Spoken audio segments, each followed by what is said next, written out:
Hello. Whether you're settling into bed, winding down from the day, or simply letting your mind rest for a while, take a moment to slow down. This is Sleepless Veteran, military history for quiet minds. Here, we don't dramatize. We remember. We walk through history together, slowly and carefully. Tonight, we're going to Normandy. June 6th, 1944, the largest amphibious invasion in history. Among the thousands of German defenders waiting in fortified positions along the coast were men operating a specific weapon, the MG42 machine gun.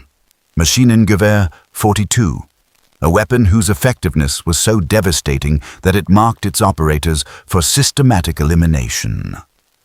Men who understood from the moment they opened fire that they had likely signed their own death sentences.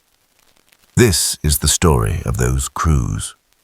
The German soldiers in concrete bunkers who watched an armada approach, who fired a weapon that could cut down dozens of men in seconds, who became priority targets for every Allied weapon system that could reach them, who found that the bunkers designed to protect them became prisons they couldn't escape. We are not here to glorify war or take sides in old conflicts, just to remember what happened, what it meant, what these men experienced on both sides of those concrete walls, the hunters and the hunted, the terrible mathematics of modern warfare. So find a comfortable position, let your breathing settle. What follows is a story about waiting, about fire, about isolation, about men trapped in positions they couldn't leave, facing an overwhelming force they couldn't stop. Stay calm, stay present. Let's walk through this history together. Now, let's go to that concrete bunker, to those men, to that morning. The bunker sits on a low bluff overlooking a stretch of Normandy beach. Reinforced concrete, walls 3 feet thick on the seaward side. Steel reinforcement bars running through the concrete, a structure built to withstand naval gunfire. Inside, the space is cramped, perhaps 12 feet deep, 8 feet wide. Low ceiling, the smell of concrete, gun oil, and the cigarettes that 4 men have been smoking for hours. 4 German soldiers occupy this position. They are not names in this story, not individuals with biographies. They represent hundreds of crews in hundreds of similar positions along the Normandy coast on this morning. What they experience, hundreds of others will experience. Their fate will be shared by many. The crew consists of a gunner, an assistant gunner, and 2 ammunition carriers. The gunner is the most experienced with the weapon. He has trained extensively on the MG42, knows its quirks, can clear malfunctions by feel in darkness. The assistant gunner feeds ammunition belts and assists with barrel changes. The 2 ammunition carriers do exactly what their role implies. They carry the heavy ammunition boxes from storage areas to the gun position. They provide security. They are backups if the gunner or assistant is killed or wounded. The MG42 dominates the bunker's interior. The weapon sits on a sustained fire mount bolted to a concrete pedestal. The mount allows traverse across a wide arc, covering the beach from the waterline to the high ground. Multiple firing ports in the bunker's seaward wall allow the gun to engage different sectors without moving the weapon itself. The gunner can simply shift his aim between ports as needed. Ammunition boxes line the walls. Each box holds belts of 7.92mm Mauser cartridges. 250 rounds per belt. The boxes are stacked 3 high in some places. The bunker holds thousands of rounds. Enough for sustained fire throughout an extended engagement. Enough that ammunition supply is not a limiting factor. Spare barrels rest on a shelf carved into the concrete wall. The MG42's high rate of fire generates significant heat. Barrels overheat after sustained firing and must be changed. The crew has 6 spare barrels. Each barrel change takes seconds. The gunner releases a catch, pulls the hot barrel free, slides in a cool barrel, locks it in place. The weapon is ready to fire it again. This system allows the gun to maintain fire indefinitely, as long as ammunition and barrels last. The bunker's design reflects months of engineering work. The firing ports are small, perhaps 8 inches wide and 4 inches tall, large enough for the gun barrel in gunner's sight picture, small enough to present minimal target to return fire. The ports are angled, creating fields of fire that overlap with adjacent positions. No section of beach remains uncovered. Attacking forces will face fire from multiple directions regardless of their approach. Internal baffles protect against grenades or shells. Entering through the firing ports. The entrance to the bunker, positioned on the rear wall away from the beach, has a sharp turn immediately inside. This prevents shell fragments or small arms fire from penetrating deep into the position. The crew can take cover in this entrance area when the bunker itself comes under fire. Ventilation is minimal. A few narrow slits near the ceiling allow some air circulation. Not enough for comfort, but enough to prevent complete suffocation. When the gun fires, the bunker will fill with propellant smoke. The smell of burnt powder will become overwhelming. The crew will breathe it for hours. The time is approximately 0500 hours, 5 in the morning. Still dark outside, though dawn approaches. The crew has been in position since the previous evening. They have slept in shifts, though sleep in these conditions is poor. The concrete is cold. The space is cramped. The anticipation of what's coming prevents real rest. They have been waiting for this invasion for months.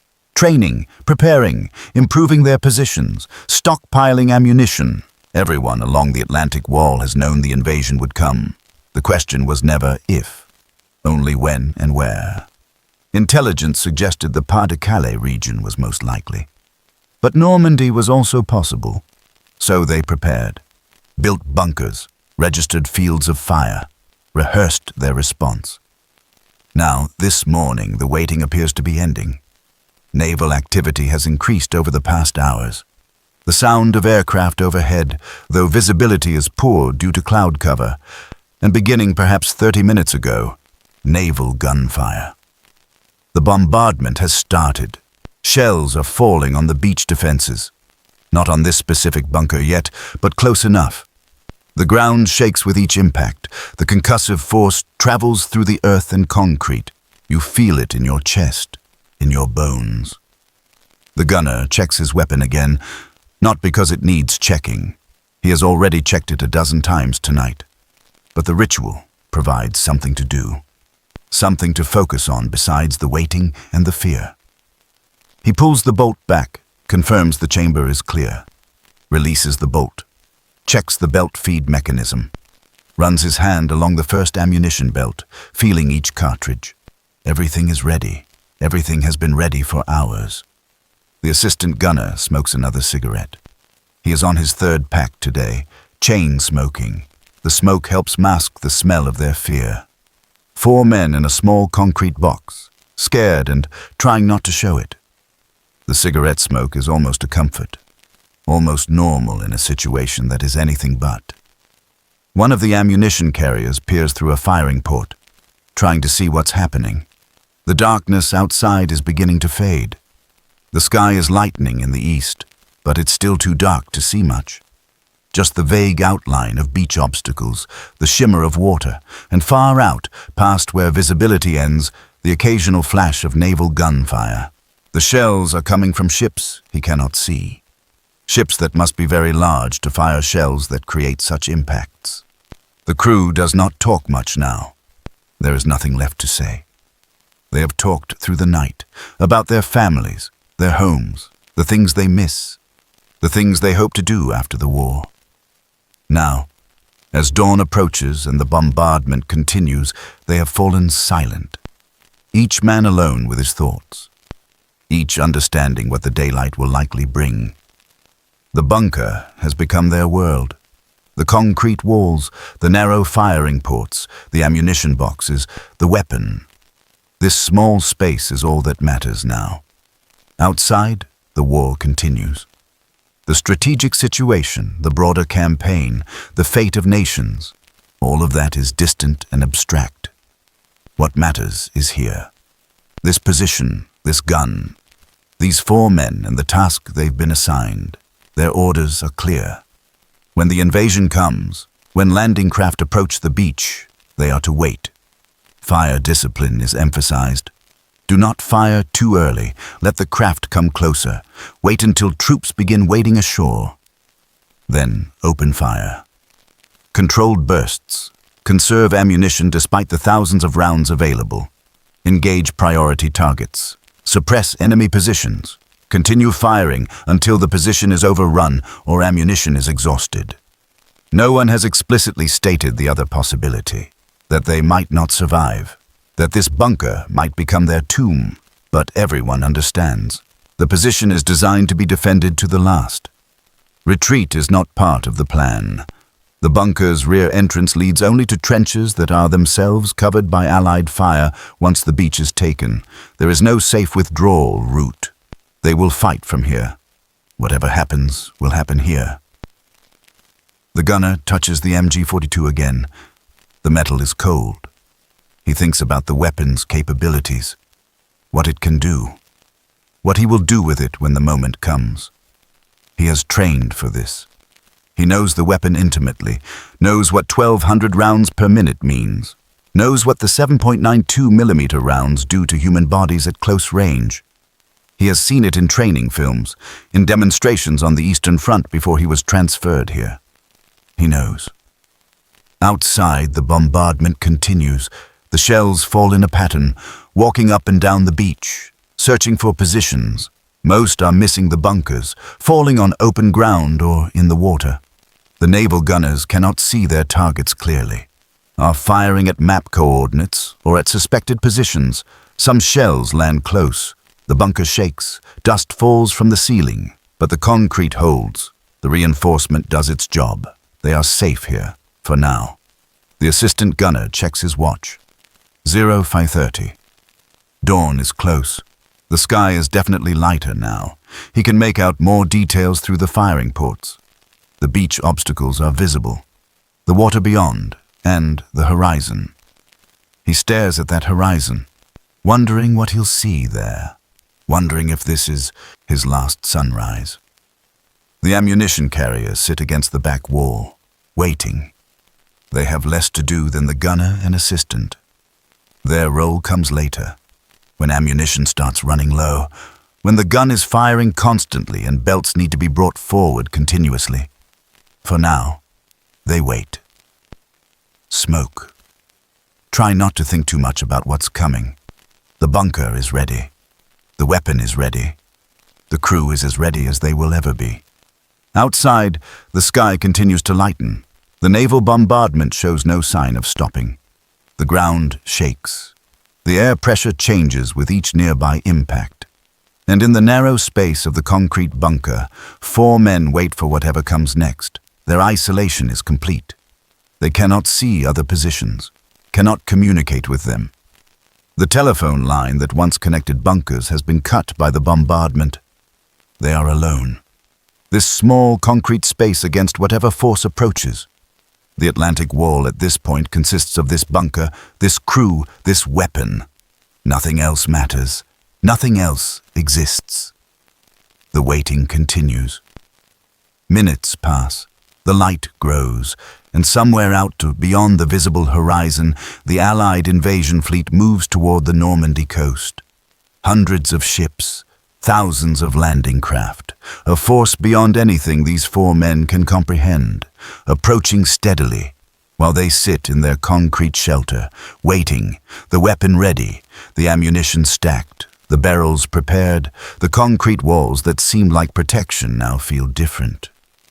The small space that housed them through the night now feels confining. The narrow firing ports that will allow them to engage targets also limit their view of what's coming. The bunker is both fortress and prison, safety and trap. The same structure that will allow them to fight effectively will also prevent them from leaving. Dawn arrives fully. The bombardment continues, and in the bunker overlooking the beach, 4 men wait for the invasion to begin. The MG42 is not the first German machine gun. It replaced an earlier model, the MG34, which itself was an excellent weapon. But the MG42 represents something different. An evolution, a weapon designed not just to work well, but to work better than anything that came before it. to be easier to manufacture, more reliable in harsh conditions, and above all, faster, much faster. 1,200 rounds per minute is the weapon's rate of fire. Some examples cycle even faster, reaching 1,500 rounds per minute. To understand what this means, consider that most machine guns of the era fire at 600 to 800 rounds per minute. The American Browning M19A9 fires around 500 rounds per minute. The British Bren gun, 400 to 500 rounds per minute. The MG42 fires at double or triple these rates. This isn't just a minor technical improvement. It fundamentally changes what the weapon can do. The mathematical difference translates directly into tactical advantage. More rounds downrange means higher probability of hitting targets. Means more effective suppression of enemy positions. Means a single gun can cover a wider area more effectively. The sound the weapon makes is distinctive, not the measured rhythmic bursts of slower guns where individual shots remain audible. The MG42 produces a ripping noise, continuous, like tearing cloth or running a zipper. The individual shots blur together into a single sustained sound. Allied soldiers who heard it gave it names. Hitler's buzzsaw, Hitler's zipper. The sound became synonymous with German defensive fire, became something that triggered immediate fear responses in soldiers who had heard it before.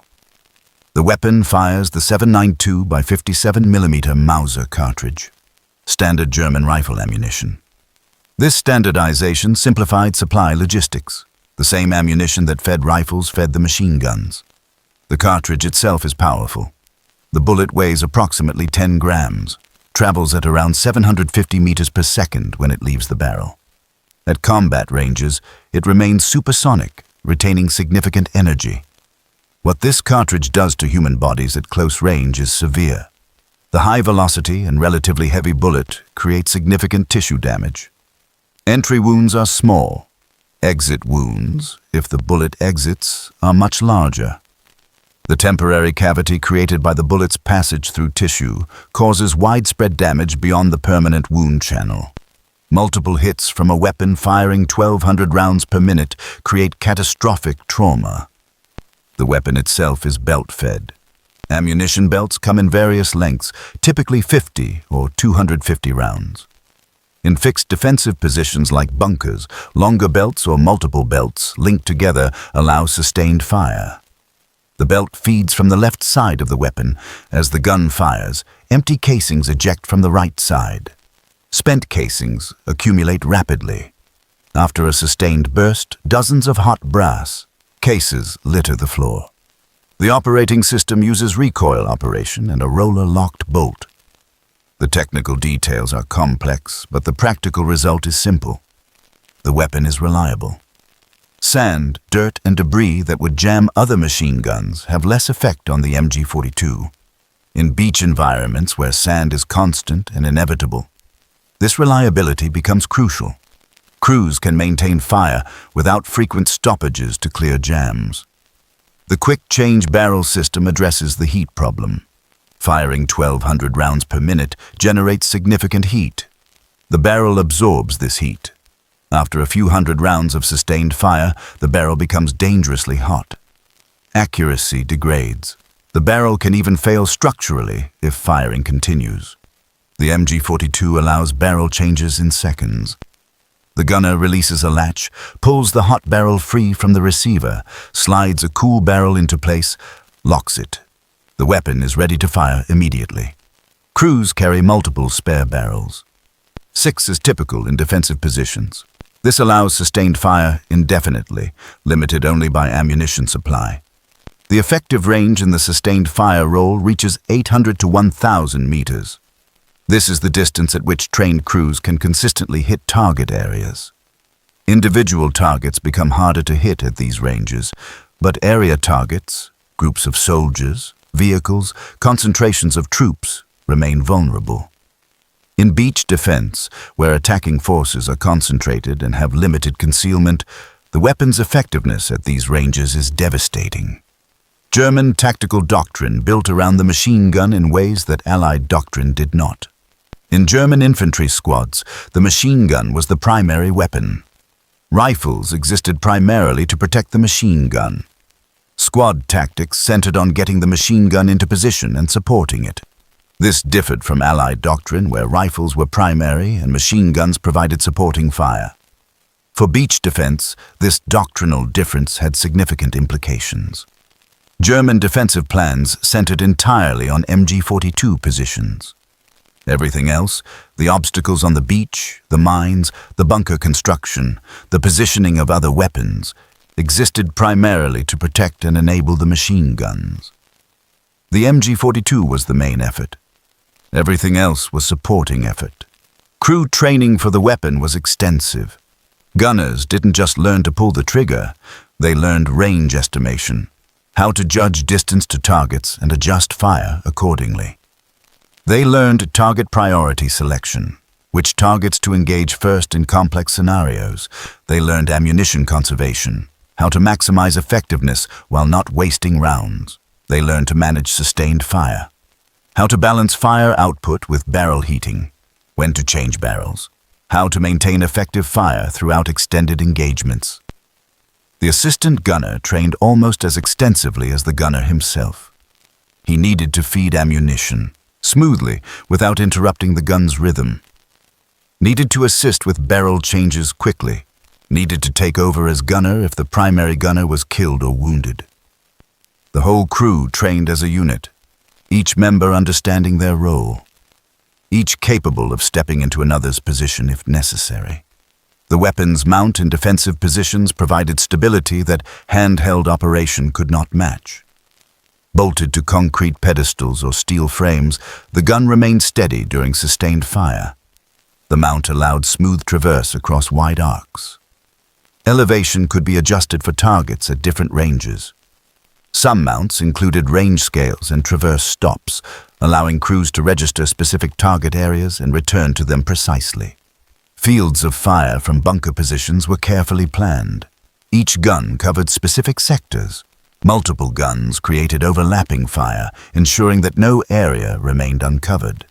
If one gun was knocked out, adjacent guns could still cover its sector. This redundancy made the defensive network resilient. Suppressing one position didn't open a safe corridor. Attackers still faced fire from other positions. The weapon's effectiveness created its own problem for the crews. Being too effective made them priority targets. Allied forces quickly learned that MG42 positions were the primary threat. Naval gunfire, airstrikes, artillery, tank fire, infantry assault, everything would focus on eliminating these positions. The weapon that gave crews such devastating capability also marked them for elimination. The MG42's sound, so distinctive, helped Allied forces locate firing positions. When a gun opened fire, its unique noise pinpointed its location. Naval observers could direct fire at the sound. Forward observers could call artillery onto it. Tanks could target it. The very characteristic that made the weapon psychologically terrifying to soldiers under fire also made it tactically vulnerable by advertising its position. Crews understood this paradox. The weapon gave them power, made them effective, allowed them to inflict heavy casualties on attacking forces. But the moment they exercised that power, the moment they opened fire, they marked themselves. Drew attention, became targets for every Allied weapon system that could reach them. The choice to fire was, in many ways, a choice to die. Yet the weapon's effectiveness meant they had to fire. That was their mission, their purpose. The reason the bunkers were built, the ammunition stockpiled, the training conducted. They would fire, would use the weapon to its full potential, would inflict maximum casualties on the invasion force, and would accept the consequences. The MG42 represented the pinnacle of German small arms design in World War II. It was, by most measures, the best machine gun of the war. Its influence extended far beyond the war's end. Post-war weapons designs incorporated lessons from the MG42. The weapon continued in service with various militaries for decades after 1945. Modern versions, redesignated as MG3 and chambered for NATO standard ammunition, remain in service today with several militaries. But on June 6, 1944, in bunkers along the Normandy coast, the MG42 was simply the weapon that would determine what happened on the beaches. The weapon that crews would use to try to stop the invasion. The weapon that would mark them for systematic elimination. 1,200 rounds per minute, the mathematics of death made audible. The sound that would dominate the morning, the weapon that would make its operators both powerful and doomed. The bunker and its crew exist within a broader defensive system. The Atlantic Wall, a name suggesting permanence, continuity, an unbroken line of fortifications from Norway to Spain. The reality was different. The war was never continuous, never complete.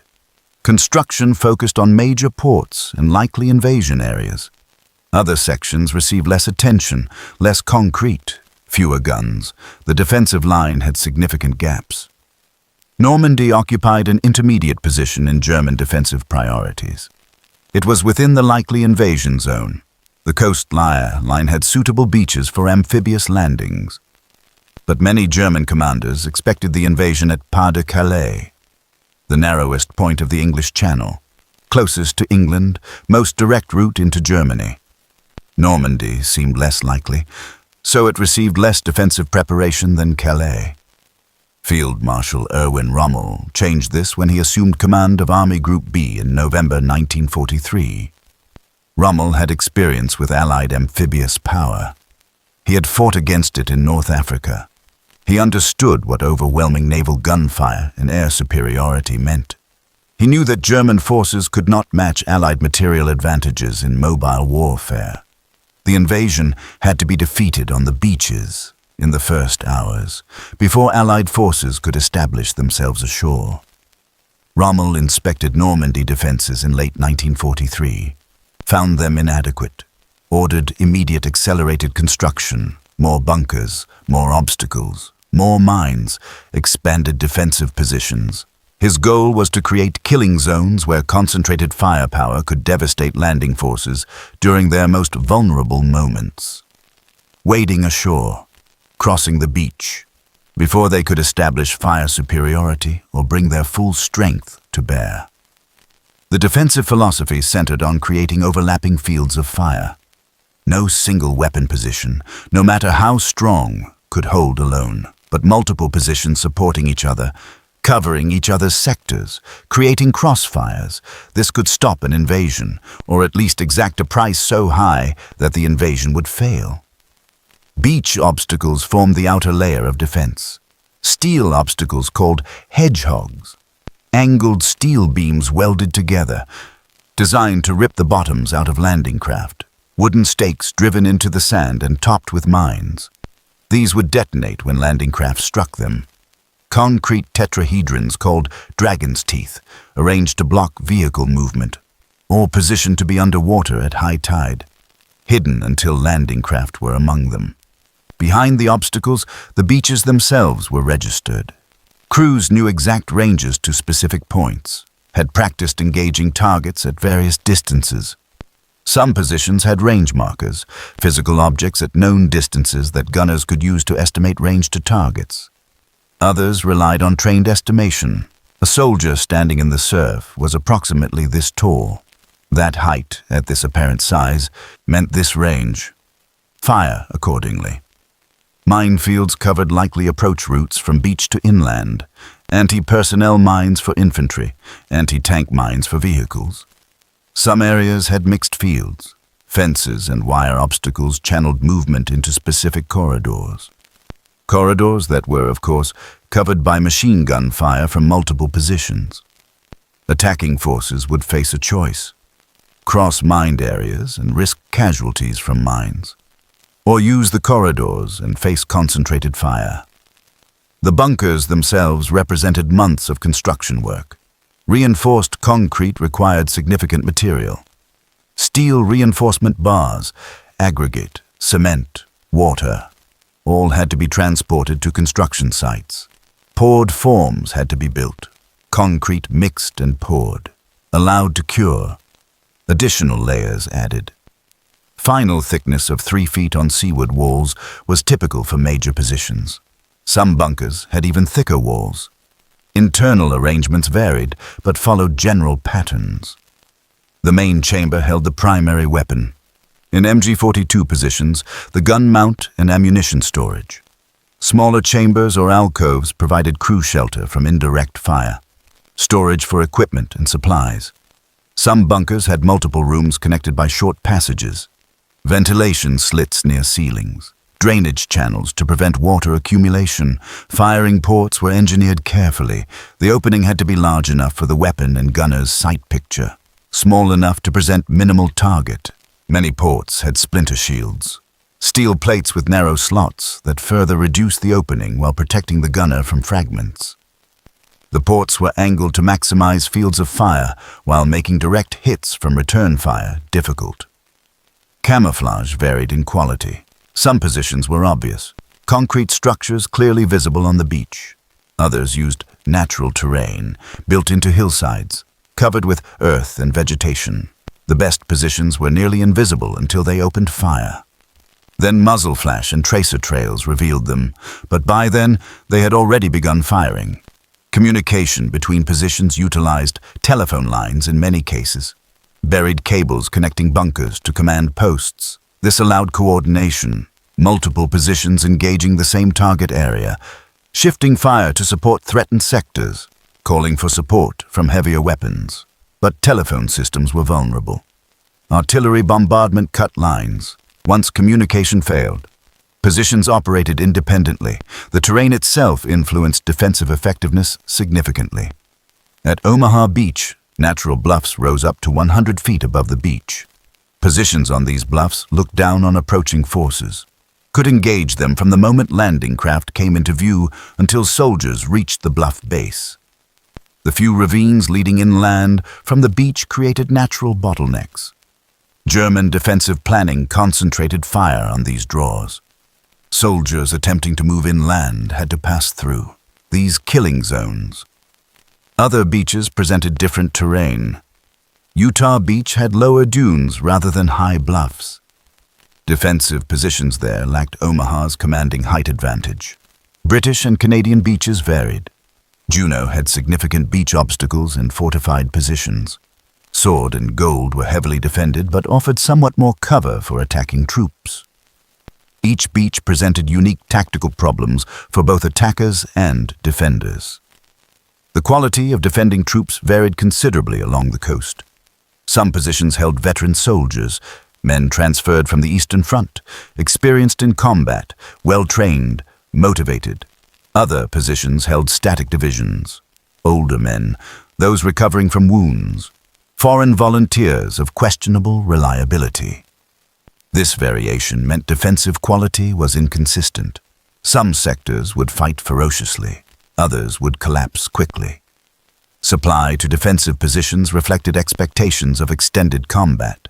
Bunkers held substantial ammunition stocks, thousands of rounds for machine guns, hundreds of grenades, mortar ammunition where mortars were positioned nearby, water and rations for several days.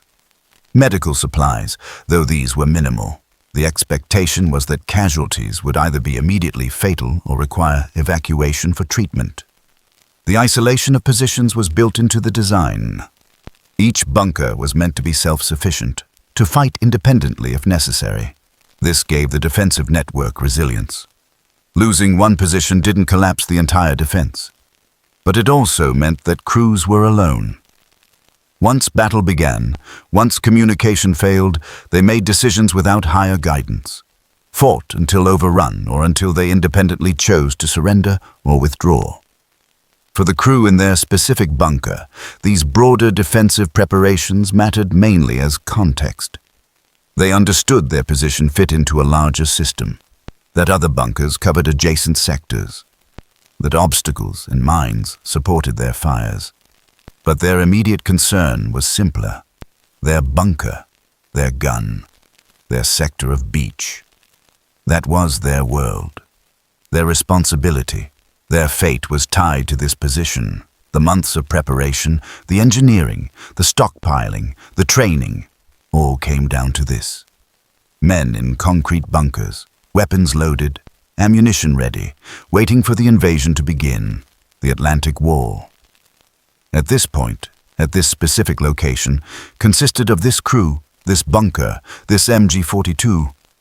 Everything else was backdrop. Context, what mattered was here. Now, the weapon, the men, the approaching dawn. The naval bombardment begins sometime after 0400 hours. The first shells fall several hundred meters away, far enough that the crew hears rather than feels them. The sound carries across the water and beach. A deep crump, then another, then several in quick succession. The pattern accelerates. More shells, closer. Within minutes, shells are impacting near enough that the bunker shakes. Not direct hits, but close enough.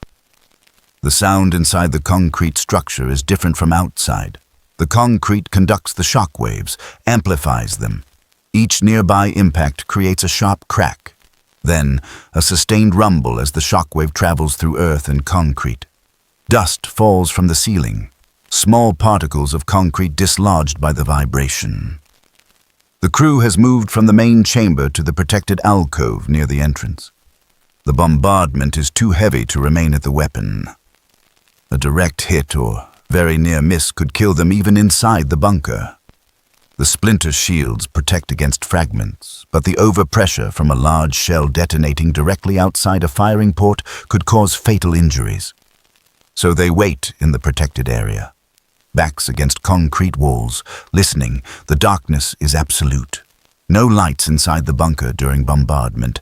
Any light would make the firing ports visible from outside, would mark the position for naval gunners, so they sit in complete darkness.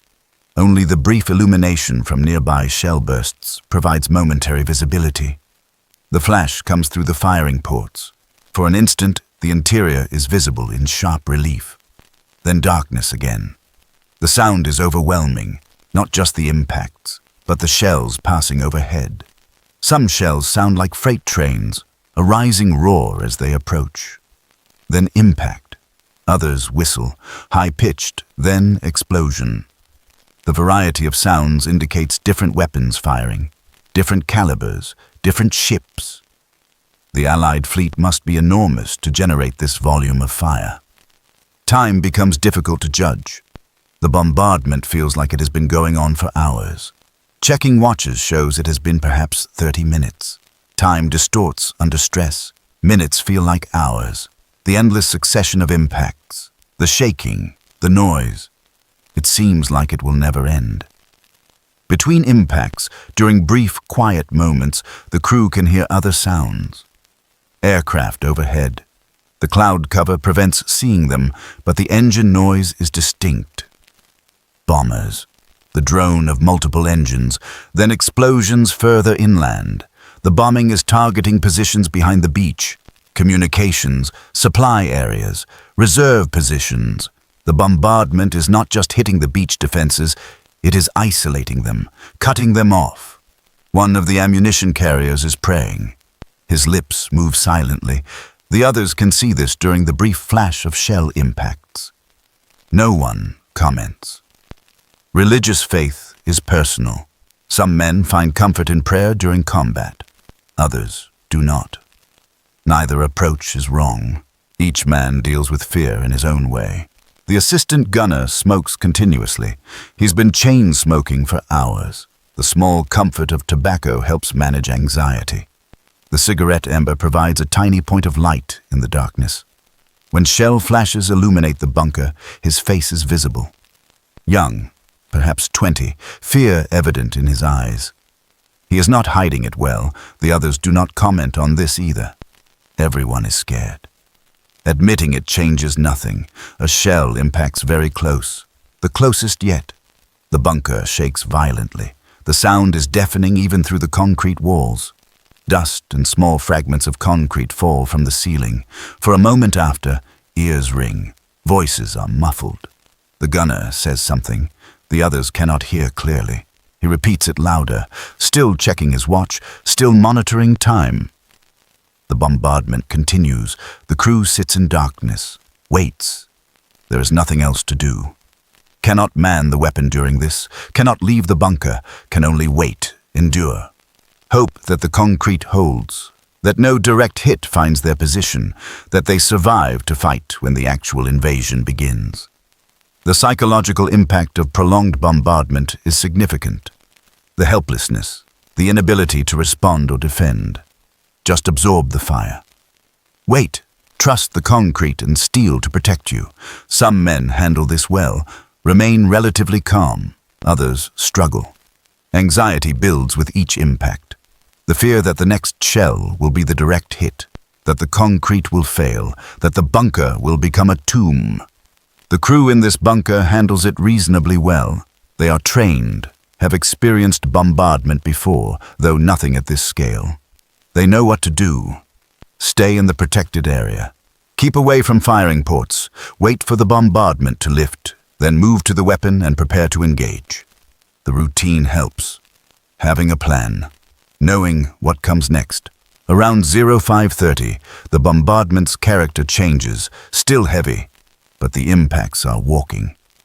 Moving up and down the beach systematically, the naval gunners are searching for positions, trying to hit bunkers. Most shells are missing, falling on open beach or in the water. Some hit positions. The crew hears secondary explosions occasionally. Those are ammunition stores cooking off. A position has been hit. The explosion of stored ammunition indicates the bunker was penetrated. The crew inside is almost certainly dead. The darkness outside begins to fade. The sky is lightening. Dawn is approaching. The crew can see this through the firing ports during the brief moments between shell impacts. The growing light means the naval gunners will have better visibility, will be able to see their targets rather than firing at map coordinates. The bombardment might become more accurate, but growing light also means landing craft will soon approach. The actual invasion. The moment they have trained for, the moment the MG42 will be employed. The crew begins to mentally prepare. Soon they will move to the weapon, will man their positions, will wait for the order to fire. The gunner checks his watch again. 0545. Dawn is here. The sky is light enough to see clearly. The bombardment continues but seems to be shifting. More shells falling further inland. The beach defenses are being left alone momentarily. This might indicate landing craft are approaching. The naval gunners are shifting fire to avoid hitting their own troops. The crew moves from the protected alcove back to the main chamber, back to the weapon. The gunner takes his position behind the MG42. The assistant gunner positions himself to feed ammunition. The two ammunition carriers stand ready with spare belts. Everyone is in place. Ready. The weapon is already loaded, belt in place, bolt forward, safety on for now, but ready to fire immediately when needed. Through the firing ports, the beach is visible. Empty. The obstacles stand in the surf, some damaged by the bombardment, others intact. The water beyond is rough, waves breaking on the beach, foam visible on the wave crests, and beyond that, the horizon. The gunner stares at that horizon, waiting, watching, and then he sees them. Landing craft, multiple craft, dozens, forming waves, heading toward the beach. The invasion is beginning. The waiting is over. He calls to the others.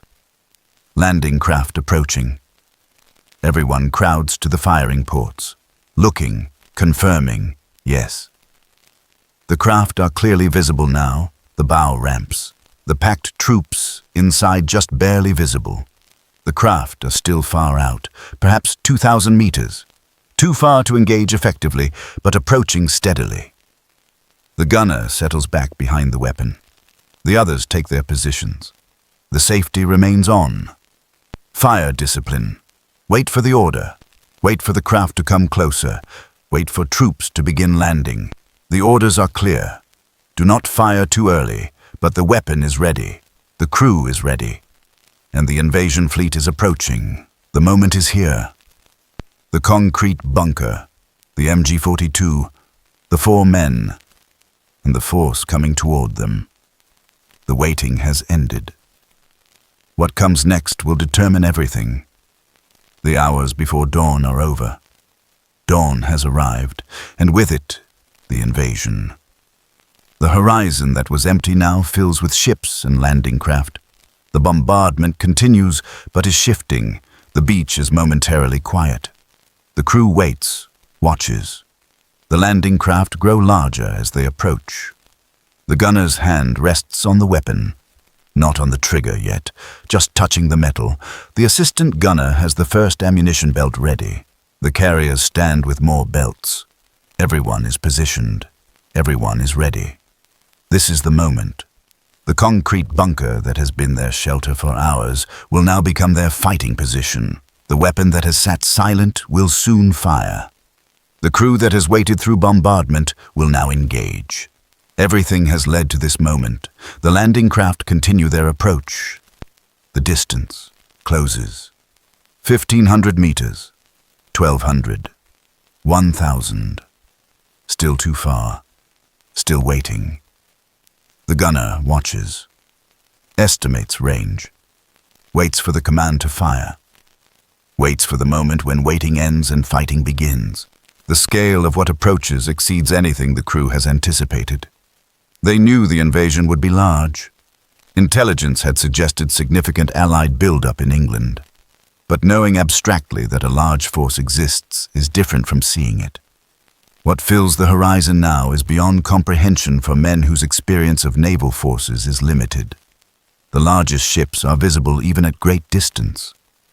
The capital ships, battleships and cruisers positioned several kilometers offshore.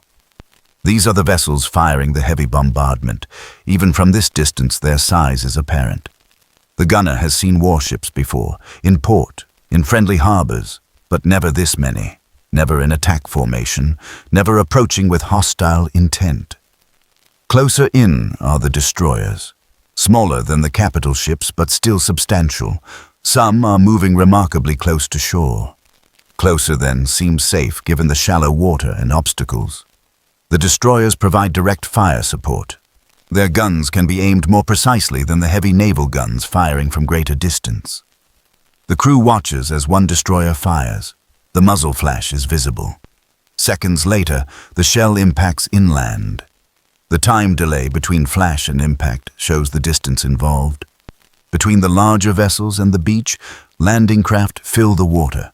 Not dozens, hundreds, perhaps more. They form waves, multiple lines of craft, all heading toward the beaches in coordinated approach. The organization is impressive. The craft maintain formation, space themselves evenly. The Allied planning and training is evident even from this distance. The landing craft themselves are utilitarian, flat-bottomed, bow ramps, designed for one purpose, putting troops ashore. No elegance, no style, just function. Each craft carries approximately 30 to 40 troops. With hundreds of craft approaching, the mathematical reality becomes clear. Thousands of soldiers are in those craft. Coming ashore simultaneously, the defending force is outnumbered by orders of magnitude. The gunner performs calculations automatically. Training taking over. Distance to the leading craft, approximately 800 meters now, well within the MG42's effective range. But orders require waiting. Let them come closer. Let them commit to the landing. Firing too early achieves nothing except revealing the position, so the weapon remains silent. The crew watches, waits. The assistant gunner speaks quietly. There are so many. The statement is not fearful, just observational, acknowledging reality. The gunner nods, does not reply. What is there to say? Yes, there are many. More than they can stop. More than all the defenses on this beach can stop. But that does not change their mission. They will fire. Will do what damage they can. The outcome is beyond their control. Through the firing port, the view is limited. The narrow opening provides perhaps 30 degrees of horizontal vision. To see more, the gunner must move to different firing ports. He shifts to the port on the left side of the bunker. Looks through it. More landing craft, extending as far as visible to the left. He shifts to the right side port. Same there. Landing craft across the entire visible beach, all approaching simultaneously. The bombardment has not stopped completely. Shells still fall, but the pattern has changed. Most impacts are now inland, behind the beach defenses. The naval gunners are trying to avoid hitting their own landing craft. This gives the beach defenders a brief respite from the heaviest fire. The bunker stops shaking constantly. The noise level decreases slightly, not silent, but less overwhelming. The crew uses this moment to make final preparations. The gunner checks the belt feed one more time. Confirms smooth movement, no kinks in the belt, no cartridges sitting wrong. The assistant gunner positions spare belts within easy reach. The ammunition carriers bring forward more boxes, stack them near the gun. Everything within arm's reach of the gun position. When firing begins, there will be no time to move around the bunker searching for ammunition. The spare barrels are arranged on the shelf, numbered in the order they will be used. Barrel 1 is already installed in the weapon. Barrels 2 through 6 sit ready. The gunner has marked each barrel's expected round count at change time. After approximately 250 to 300 rounds, barrel temperature will require changing. The high rate of fire and sustained nature of beach defense means frequent changes. The crew has practiced this, can complete a barrel change in under 5 seconds. Distance to the lead craft decreases steadily. 700 meters, 650. The craft are close enough now that details are visible. The troops inside. Helmets, equipment. Some men are leaning over the sides. Seasick. The rough seas have affected many. The craft bob and pitch in the waves. Water splashes over the bow ramps. The men inside are getting soaked with cold seawater. Some craft hit obstacles. The beach obstacles the Germans emplaced months ago are serving their purpose. A craft strikes a hedgehog. The steel obstacle penetrates the hull. The craft begins taking on water. Troops scramble to abandon it, jumping into the water. The craft sinks rapidly in the shallow water. Men struggle to reach the beach. Many are weighed down by equipment. Some go under, do not resurface. Another craft hits a mined stake. The explosion is visible and audible even at this distance. A flash. Black smoke. The craft disintegrates. Fragments of wood and metal fly in all directions. Bodies are thrown into the air. The craft simply ceases to exist. Where it was, only debris on the water, and bodies floating. The crew watches this silently. No celebration, no reaction, just observation. The obstacles work. Some craft are being destroyed, but so many more keep coming. 500 meters now. The craft are very close. Any moment they will reach the shore, will drop their ramps. Troops will pour out, and that is when the firing will begin. The crew is tense, alert. The gunner's hand moves to the safety, positions to flip it off. The assistant gunner grips the ammunition belt, ready to guide it into the feed mechanism as firing begins. The carriers stand alert, watching, waiting for the command. The lead craft are reaching the beach, approaching the waterline. Some craft ground on sandbars offshore. Drop ramps in water that is waist deep or deeper. Other craft make it closer, into shallower water. But all are forced to discharge troops into water. There is no dry landing. The men who exit these craft must wade through surf to reach the beach. The first ramps drop. Troops begin exiting. The gunner watches. Estimates range to the troops now in the water. 450 meters, well within effective range. His hand is on the safety, ready to disengage it, but still waiting. Waiting for more craft to land. Waiting for more troops to be committed to the water. Waiting for the order. More ramps drop. More troops enter the water. The soldiers are heavily loaded. Equipment, weapons, ammunition, rations. The load exceeds 30 kilograms for many. In deep water, this weight becomes dangerous. Some men go under immediately. The weight pulls them down. They cannot surface. They drown within seconds of leaving the landing craft. Others struggle forward, moving through chest-deep water, rifle held overhead, trying to keep the weapon dry. Progress is slow. The weight, the water depth, the current and waves, all combine to make movement exhausting. The distance from waterline to the minimal cover at the base of the bluff is perhaps 200 meters. At normal walking speed on land, less than 2 minutes. In the water, under load, it will take much longer. The gunner watches troops spreading across his field of fire. Dozens of men now visible, wading toward the shore, completely exposed, no cover. Predictable movement, forced by water depth and bottom obstacles. This is the moment the defensive position was designed for, the moment all training prepared for. Troops in the open, at close range, moving slowly, concentrated in kill zones. The order comes. The gunner cannot hear it over the general noise, but he sees other positions opening fire. Sees the tracer streams from adjacent bunkers. That is the signal. Fire discipline ends. Engagement begins. His hand flips the safety off, takes the pistol grip, index finger on the trigger. The weapon is ready. The target is 400 meters of beach packed with soldiers struggling through water. The gunner aims at the center of the mass of troops.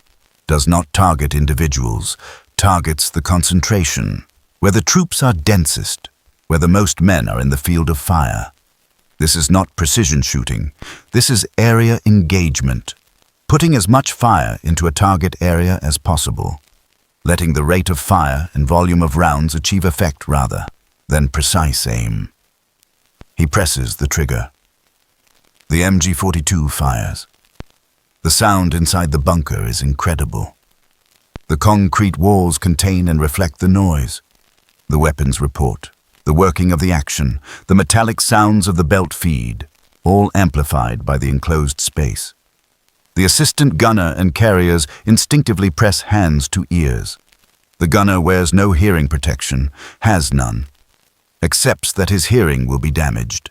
The weapon fires in a sustained burst. 5 seconds, 6, 7. The tracer rounds show the path. A stream of fire arcing toward the beach. Every 5th round is a tracer, glowing, visible in flight. The stream appears almost solid. A line of fire connecting the bunker to the beach. Where that line touches, men fall. The gunner releases the trigger. The weapon stops firing. Approximately 80 rounds expended in that burst. He shifts aim slightly, targets a different section of beach, presses the trigger again. Another burst. 5 seconds. The weapon rips through another 80 rounds. More men fall. The assistant gunner feeds the belt smoothly, ensures it enters the feed mechanism without kinking. The ammunition belt moves through the gun. Cartridges stripped from the belt, chambered, fired. Empty cases ejected. The mechanical rhythm is precise. The belt flows continuously as long as the trigger is held. The gunner establishes a firing pattern. Burst, shift aim, burst, shift aim. Covering the beach systematically, not firing continuously. Controlled bursts, 5 to 7 seconds, then release, then aim, then might it again. This conserves ammunition and manages barrel heat while maintaining suppressive fire. The pattern is what he was trained to do, what he has practiced, now executing under combat conditions. The effect on the beach is devastating. The combination of the weapon's rate of fire and the concentration of experienced troops creates massive casualties. Men are hit by multiple rounds in fractions of a second. Bodies fall into the water, sink, float. The water near the beach begins to change color, turning pink, then red. Blood mixing with seawater. Some soldiers attempt to take cover behind beach obstacles.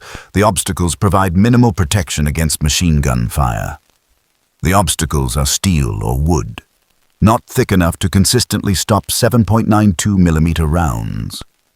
Men crouching behind obstacles are still being hit. Rounds penetrate the obstacles or ricochets strike them. Wounded men fall and cannot get up. The water is too deep, the weight of equipment too great. They drown in inches of water, unable to rise, unable to remove the equipment dragging them down. Other soldiers try to help them, drag them toward shore. These would-be rescuers become targets themselves. Some make it, some don't. The gunner continues firing. Burst, shift, burst, shift. The weapon functions perfectly.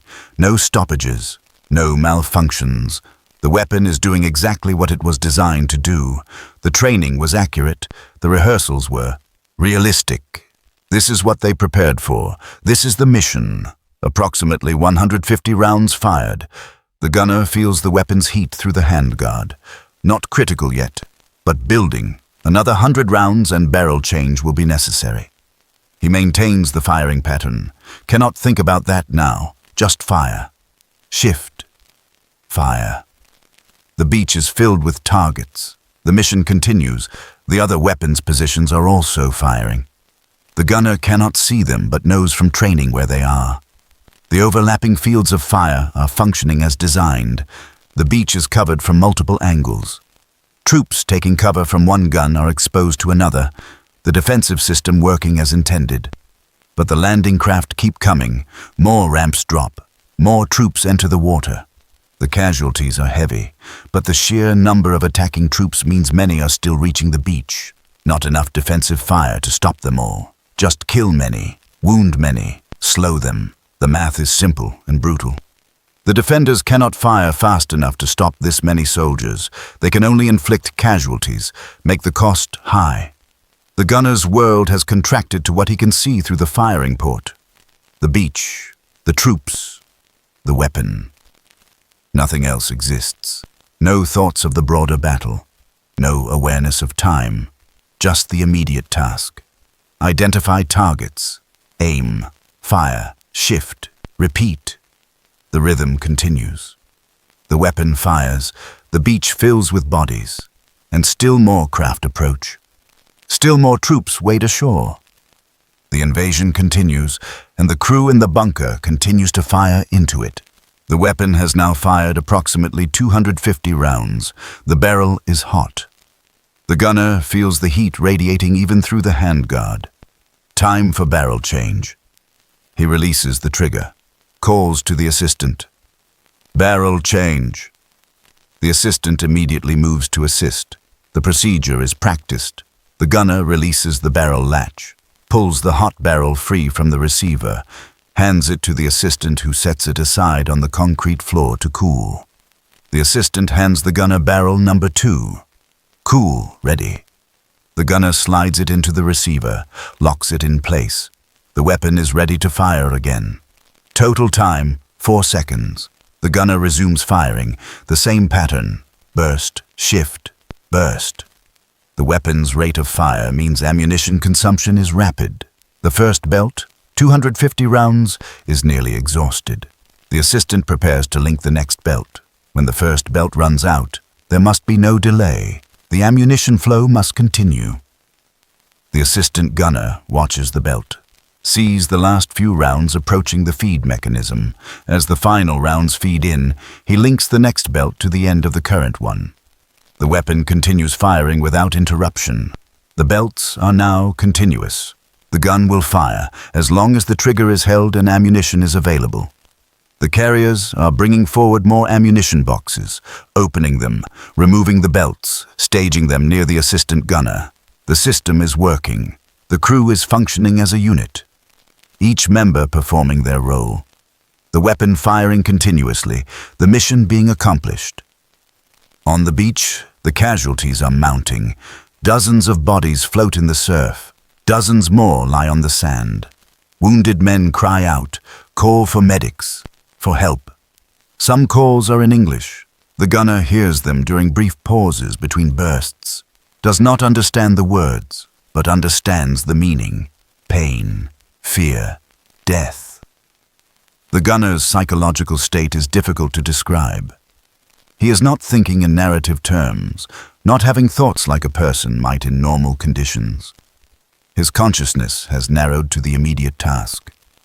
See target, aim, fire, assess effect, shift at aim, fire again. The training has created muscle memory. Automatic responses. He is functioning almost mechanically. The emotional processing will come later, if there is a later. For now, just the task. The weapon fires. Men fall. The weapon fires. More men fall. The direct visual feedback is immediate and undeniable. The gunner sees the results of his fire, sees bodies jerking as rounds impact, sees men collapse, sees the water turning red. There is no distance, no abstraction, just direct observation of what the weapon is doing. Some soldiers on the beach begin returning fire. Rifle fire, aimed at the bunker, at the firing ports. Most rounds miss, impact the concrete around the ports. A few rounds come through the ports themselves, strike the back wall of the bunker. The splinter shields provide some protection, deflect some rounds, but firing ports are vulnerabilities, places where the concrete is breached, places where enemy fire can potentially enter. The gunner ignores the incoming fire, focuses on his task. The rifle fire is not accurately aimed. The soldiers firing are under stress, wet, cold, exhausted from the approach. Their accuracy is poor. The bunker is hit multiple times, but crew remains uninjured. The concrete absorbs the impacts. The crew continues working. Allied naval fire begins to shift. The observers on the ships have identified firing positions by muzzle flash and tracer trails. Naval guns are being directed at these positions. The gunner hears shells passing overhead, heading for his bunker. The first shell impacts 30 meters away. In front of the bunker, sand and debris thrown into the air. The bunker shakes slightly. Another shell, closer, 20 meters. The impact is louder, the shaking more pronounced. The naval gunners are walking their fire toward the bunker, adjusting after each shot. The next shell will be closer still. The crew cannot abandon the weapon, cannot take cover. They must continue firing, must accept that naval shells are targeting them, must hope the concrete holds. The third shell hits the bunker directly, or nearly so. The impact is on the roof. The sound is beyond description. The entire bunker shakes violently. Dust and concrete fragments fall from the ceiling. The lights, if there were lights, would have shattered. The crew is thrown to the floor by the concussion. Ears ring, vision blurs, momentary disorientation. The gunner recovers first, checks himself for injuries. No blood, nothing broken. The others are also uninjured, shaken but functional. The bunker held. The 3 feet of reinforced concrete did its job. The shell did not penetrate. The crew survived. The gunner returns to the weapon. The others return to their positions. The firing resumes, but the message is clear. The bunker has been identified. Naval fire is being directed at it. More shells will come. The crew must continue firing despite this, must accept the risk, must hope the concrete continues to hold. There is no alternative. Abandoning the position is not an option. They fight from here, whatever happens. The gunner resumes the firing pattern. Burst, shift, burst. The weapon continues to function, was not damaged by the shell impact. The mount remains stable. The ammunition feed works smoothly. The gun fires. The mission continues. More landing craft reach the beach. The waves of craft seem endless. Each wave discharges dozens more troops. The casualties are heavy, but the sheer number of attackers means many are surviving, reaching minimal cover, beginning to organize. The first groups are attempting to move off the beach, to reach the draws leading inland. The gunner shifts fire to these groups. Troops attempting to move inland are priority targets, cannot allow them to break out from the beach. The MG42 engages them, catches them in the open as they move. More bodies fall. The movement is stopped, for now, but more troops keep coming, keep trying. The pressure is relentless. Another barrel change. Barrel 2 is now hot. Barrel 3 goes in. The weapon fires again. The ammunition consumption is significant. Hundreds of rounds fired already, many more available. But the expenditure rate means even large ammunition stocks will eventually deplete. The carriers are working continuously, bringing forward more boxes, linking more belts, keeping the ammunition flowing. A tank appears on the beach, a Sherman. It has made it ashore. is moving through the obstacles, heading inland. The gunner engages it. The 7.92mm rounds cannot penetrate the armor, but they can damage vision blocks, can injure crew members if hatches are open, can suppress the tank crew, make them button up, reduce their effectiveness. The tank traverses its turret. The main gun is aiming at the bunker. The gunner sees this, knows what it means, cannot do anything about it. The tank fires. The shell hits the bunker. Another direct hit. The impact is tremendous. The bunker shakes. More concrete fragments fall, but again, the structure holds. The crew survives. The weapon continues firing. The gunner's hands are blistered from the heat. The barrel changes require handling hot metal. Even with brief contact, the heat causes burns. His palms are red, beginning to blister. He ignores this, continues firing. Pain is secondary. The mission is primary. The assistant gunner is also injured. A small cut on his forehead. A concrete fragment struck him during one of the shell impacts. Blood runs down his face. He wipes it away with his sleeve. Continues feeding ammunition. Does not mention the injury. It is minor, superficial, does not affect his function. The 2 ammunition carriers are tiring. The physical work of moving ammunition boxes is exhausting. Each box weighs significant pounds. Must be lifted, moved to the gun position, opened, belts removed, linked. The carriers are young, strong, but the sustained physical labor is wearing them down. They continue anyway. No rest, no breaks, just work. The weapon has now fired over 1,000 rounds. The crew is in a rhythm. Barrel changes happen every few hundred rounds. Ammunition flows continuously. The gun fires.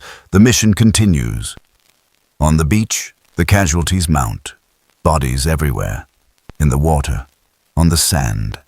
The invasion continues, but at terrible cost. Allied soldiers who have reached minimal cover are attempting to assault the bunker. Engineers with explosives. Infantry with flamethrowers. The gunner sees them approaching. Shifts fire to engage them. Catches them exposed between cover points. Most fall. Some make it closer. The range is decreasing. What started as long-range engagement is becoming close combat. One group reaches the base of the bluff, perhaps 50 meters from the bunker. They have satchel charges. Explosives designed to destroy fortifications. The gunner cannot depress the weapon enough to engage them. The firing ports are designed for beach coverage. Cannot reach targets directly below the bunker. This is a blind spot, a vulnerability in the design. The group prepares to assault. The gunner knows what is coming. The crew braces. Cannot leave the weapon, cannot abandon the position. Just wait. Continue firing at the beach. Hope that other defensive positions or supporting weapons engage the assault team. Hope they are stopped before reaching the bunker. The assault team moves, begins climbing toward the bunker, using hand grenades to suppress the position. Grenades land near the bunker, explode. Fragments strike the concrete. Some fragments come through the firing ports, ricocheting inside. The crew takes cover briefly, returns to the weapon as soon as the grenades stop. A flamethrower appears at one of the firing ports. The crew sees it, knows what it means. Fire will enter the bunker. The enclosed space will fill with flames. The temperature will become unbearable. They will die or be forced to evacuate. The moment they have known might come has arrived. The flamethrower operator fires. Burning fuel streams through the firing port, into the bunker interior. The flames spread. The heat is immediate and intense. The smoke is toxic. The crew cannot remain, cannot fight from this position. The bunker that protected them has become a death trap. They evacuate. Move to the rear entrance. Exit into the trench system. Behind them, the bunker burns. The ammunition begins cooking off. Rounds detonating from the heat. The crew is out, alive. But their position is lost. The weapon is silent. The MG42 that dominated this sector of beach for the past hour no longer fires. The crew moves through the trenches, attempting to reach secondary positions. But Allied fire has intensified. The beach is being secured. More armor is ashore, more infantry. The defensive line is collapsing. The crew is isolated, cut off. The invasion has succeeded. Their mission has failed. What happens next is uncertain. The perspective shifts. From the bunker looking out to the beach looking back. The experience of the soldiers struggling ashore. What they face, what they see, what they hear. The landing craft approaches the beach. Inside, troops are packed tightly. 38 men in this particular craft. The Higgins boat, steel hull, bow ramp, an ensign at the controls, his face pale. This is his first combat landing. The troops he carries are mostly replacements, new to combat. A few veterans mixed in, sergeants mostly, men who have been through this before. The craft bobs in the rough seas. Many men are seasick, have been vomiting over the side for the past 30 minutes. The smell is awful. Vomit, seawater, fierce sweat. The men are soaked, cold, miserable, and terrified. They can hear the battle ahead, the sound of guns, explosions. They know what they are heading into. The veteran sergeant near the bow tries to provide guidance. Keep your heads down when the ramp drops. Move fast. Don't bunch up. Find cover. The advice is sound. But the men are barely listening. Too scared, too focused on what is ahead, on the unknown that is approaching rapidly. The craft shudders, has struck something. An obstacle. The hull is breached. Water pours in. The craft is sinking. The ramp drops early, in deeper water than planned. The men rush out, must exit before the craft sinks completely. They jump into chest-deep water. Heavy equipment. The weight pulls them down. One soldier goes under immediately. The weight of his equipment too much. He cannot surface. Drowns within seconds of leaving the craft. Others struggle forward, moving through the water, toward the beach that is still 150 meters away. The distance seems infinite. Machine gun fire begins. The sound is distinctive. Not individual shots, a continuous ripping noise. The MG42. The water around the troops erupts in splashes, rounds striking the water, striking men. Soldiers fall, some wounded, some killed instantly. The water turns red around them. The soldier focuses on moving forward. One step, then another. The water depth decreases slowly, still waist deep, still moving slowly. The weight, the current, the bottom is uneven, underwater obstacles. He stumbles, nearly falls, recovers, keeps moving. Another burst of fire, very close, impacts all around. Something strikes his helmet, a round, glancing off. The helmet likely saved his life, but the impact stuns him. He stops moving, disoriented. Another soldier grabs him, pulls him forward. Keep moving, cannot stop, must reach the beach. The distance to shore decreases. 100 meters, 90. The water is shallower, movement is easier, but he is more exposed. The machine gun fire is constant. The sound, terrifying. Men continue falling. The casualties are heavy. Bodies everywhere. Floating, sinking. The water is thick with blood and debris. He reaches the waterline, stumbles onto the sand, collapses, exhausted, terrified. The machine gun fire continues. Sand kicks up around him, rounds impacting. He crawls forward, looking for cover. Any cover. Finds a steel obstacle, crawls behind it, minimal protection, but something. From this position he can see the source of the fire. The bunker on the bluff, the muzzle flash visible from the firing port, the tracer rounds streaming from the position toward the beach. That gun is killing dozens, maybe hundreds. It must be stopped. He sees other soldiers attempting the same thing, finding cover, returning fire, rifle fire at the bunker. The rounds impact the concrete, have no effect. The bunker is impervious to rifle fire.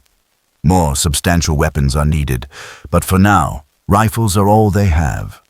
A naval shell passes overhead, heading for the bunker. Impacts nearby. Not close enough. The naval gunners are trying, adjusting fire. Another shell. Closer. The bunker is being targeted, but it continues firing. The shells are not stopping it. A tank makes it ashore, maneuvers through the obstacles. The soldier feels hope. The tank can engage the bunker, can suppress it. The tank traverses its turret, aims at the bunker, fires. The shell hits, direct hit, smoke, dust. But when it clears, the bunker is still there. Still firing, the concrete withstood the tank round. The soldier begins to understand the tactical problem. The bunker is very strong, very well positioned. Taking it will require close assault. Engineers with explosives, flamethrowers. Someone has to get close, has to cross the killing zone, has to climb to the bunker, has to destroy it from close range. He sees an assault team forming. Engineers, a flamethrower operator, infantry for security. They are preparing to move, to attempt the assault. He watches them, knows most will not survive the approach, but if they succeed, the gun will be silenced. The beach will be less deadly. More troops will survive. The assault team moves, using smoke for concealment, moving between cover points. The machine gun engages them. Some fall, others make it to the next cover. They are getting closer. The range decreases. 70 meters, 60. They are approaching the base of the bluff. The bunker shifts fire. Trying to engage the assault team, but the angle is difficult.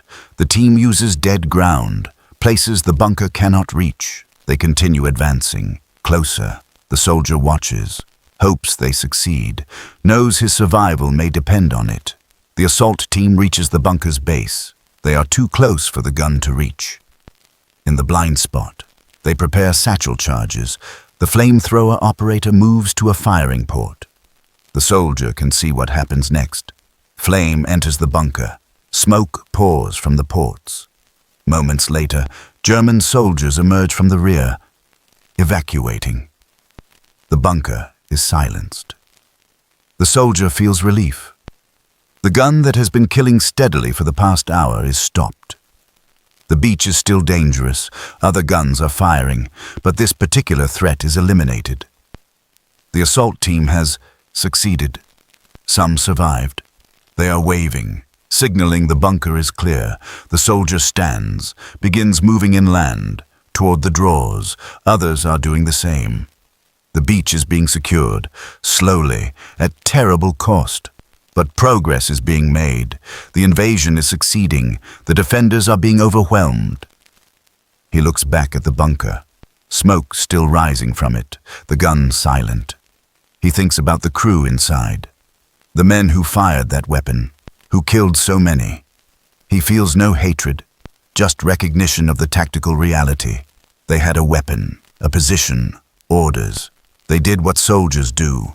Now they are dead or captured. The position is eliminated. The battle continues. The perspective returns to the broader tactical situation, the systematic elimination of MG42 positions across all the beaches. The pattern repeating. Identify firing position. Suppress with naval fire. Close with assault teams. Neutralize. Move to next position. One by one, the guns fall silent. At Omaha Beach, the process is slowest. The terrain favors the defenders. The positions are strong. The elimination takes hours. Many assault teams die attempting to reach bunkers, but eventually, each position falls. The defensive network degradates. Gaps open. Allied forces exploit them. The beach is secured. At other beaches, the process is faster. The defenses are less formidable, the terrain more favorable to attackers, but the pattern is the same. MG42 positions fire, inflict heavy casualties, are systematically targeted, eventually silenced. The crews are killed, captured, or withdraw. The guns stop firing. By mid-morning, most coastal positions have been eliminated. Some isolated bunkers continue firing, cut off, surrounded, fighting until overrun. But the primary defensive line has collapsed. The invasion has succeeded. The beaches are secured. Allied forces are moving inland. The MG42 positions achieved their tactical purpose, inflicted heavy casualties, slowed the invasion, made the cost high, but they could not stop it. The overwhelming Allied advantage in numbers, naval support, air superiority, eventually prevailed. The defenders fought well, used their weapons effectively, but were defeated by the sheer scale of the assault. The crews who operated those weapons understood this likely outcome, knew from the moment they saw the invasion fleet that they probably could not win, could only fight, inflict damage, complete their mission. Most did exactly that, fought from their positions until those positions were taken. The guns fired until silenced, the crews served until killed or captured. The perspective has shown both sides. The crew in the bunker, the soldiers on the beach, each facing their own terror, each doing what soldiers do in war: fight, kill, try to survive. The brutality is equal opportunity. Neither side has monopoly on suffering or fear. Both hunter and hunted experience the horror of modern warfare. The crew has evacuated their primary position. The bunker burns behind them. They move through the trench system, attempting to reach secondary positions, but the tactical situation has deteriorated significantly. The carefully planned defensive network is collapsing. The telephone lines that connected positions are cut. No communication with other bunkers, no contact with command posts. The crew is operating independently, making decisions with minimal information. They know only what they can see from their immediate location. The broader battle is unknown to them. The trenches themselves show damage from the bombardment. Sections have collapsed, filled with earth and debris. The crew must climb over or around these obstacles. Progress is slow, exhausting. They carry their personal weapons, rifles, a few stick grenades, but the MG42 was left in the burning bunker. Too heavy to carry, too hot to retrieve. The crew is now just 4 riflemen. They encounter another crew, 3 men from a position further down the beach. Their bunker was hit by naval gunfire. Collapsed. 1 crew member killed. The survivors evacuated. Are also attempting to reach secondary positions. The 2 groups combine. 7 men now, moving together through the trenches. No one is in command. No clear leader. The ranks are similar. All enlisted, all trained to follow orders more than give them. In the absence of officers or senior NCOs, they make decisions collectively. Informal consensus. Where to go, what to do. The decisions are simple. Keep moving inland, away from the beach. Try to find friendly forces. Try to survive. They reach a junction in the trench system, can go left toward one secondary position, or right toward another. No information about which is safer, which is still held by friendly forces. They choose left. The decision is arbitrary, based on nothing, just a choice that had to be made. The trench to the left is less damaged. Movement is easier. The group moves more quickly. Hopes are rising slightly. Perhaps they can reach a defensive position. Perhaps they can rejoin organized resistance. Perhaps survival is possible. They round a corner, find American soldiers, 6 infantry, moving through the same trench from the opposite direction. Both groups freeze. Moment of mutual surprise. Recognition that contact has been made. The decision point arrives instantly. Fight or surrender. The German crew is exhausted, low on ammunition, cut off, outnumbered when considering the broader tactical situation. Fighting here accomplishes nothing, delays nothing. The invasion has clearly succeeded. Resistance is pointless. One of the men raises his hands. The others follow. Weapons are set down. The group surrenders. The American soldiers are cautious, weapons trained, watching for tricks, for hidden weapons. They gesture for the Germans to move forward. Hands visible. Slow movements. The Germans comply. Move forward. Are searched. Personal items taken. Watches, wallets, insignia. Then herded to the rear. The march to the rear takes them back toward the beach, the path they tried to escape.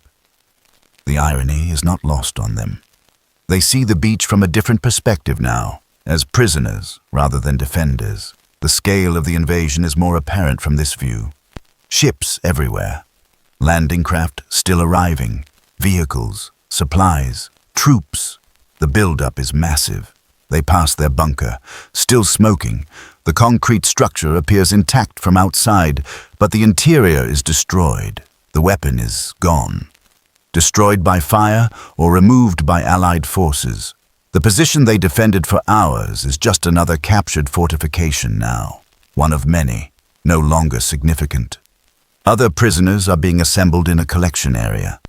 Dozens of German soldiers, some wounded, some uninjured but exhausted and defeated. Guards watch them. The prisoners sit on the sand. Wait. No one speaks much. What is there to say? The battle is lost. They are alive.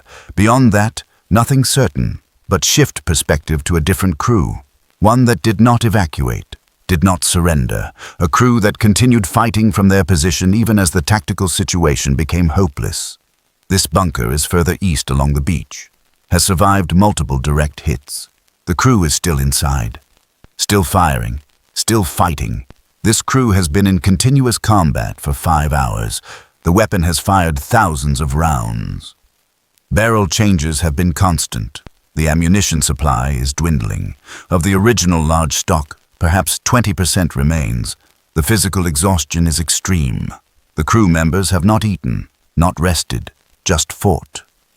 3 of the 4 crew members are wounded, minor wounds, fragments from near-miss shells, ricochets through the firing ports. Nothing immediately life-threatening, but painful, bleeding, reducing combat effectiveness. The crew continues anyway. Wounds are bandaged hastily. Fighting continues. The bunker's interior is shambles. Shell impacts have damaged equipment, destroyed supplies. The walls are scarred. Concrete fragments everywhere. Shell casings knee-deep on the floor. The air is thick with propellant smoke. Breathing is difficult. Eyes burn. Throats are raw. Outside, Allied forces have largely bypassed this position. The main advance has moved inland, securing the draws, moving toward objectives beyond the beach. But this bunker continues to fire at any targets visible. Stragglers on the beach, supply parties, vehicle concentrations. The gun has not stopped. Allied forces have identified this position as a continuing threat, are preparing a final assault. Not a small team this time, a full platoon, with tank support. Heavy weapons. This position will be eliminated. The question is only how long the crew can hold, how many more minutes they can fight. The assault begins with heavy suppression, tank fire, multiple tanks engaging simultaneously. The bunker shakes with each impact. The crew takes cover, cannot man the weapon during this volume of fire. The suppression is overwhelming, more intense than anything they've experienced today. A pause in the firing. The crew returns to the weapon, prepares to engage the assault they know is coming. The gunner takes position. The assistant feeds a belt. The weapon is ready. They wait. Infantry appears, moving in organized assault. Fire and movement, covered by the tanks, using smoke, using suppression, professional, coordinated. The crew opens fire. Engages the infantry. Men fall, but others keep coming. Too many, too well supported. A flamethrower appears at the firing port. Same scenario as the earlier bunker. But this crew does not evacuate. They know evacuation means capture. They choose to stay, to fight to the end. The flamethrower fires. Flame enters the bunker. The crew dies in the bunker. Burned, suffocated. The position is eliminated. The gun silenced. Allied forces move on. Another bunker reduced.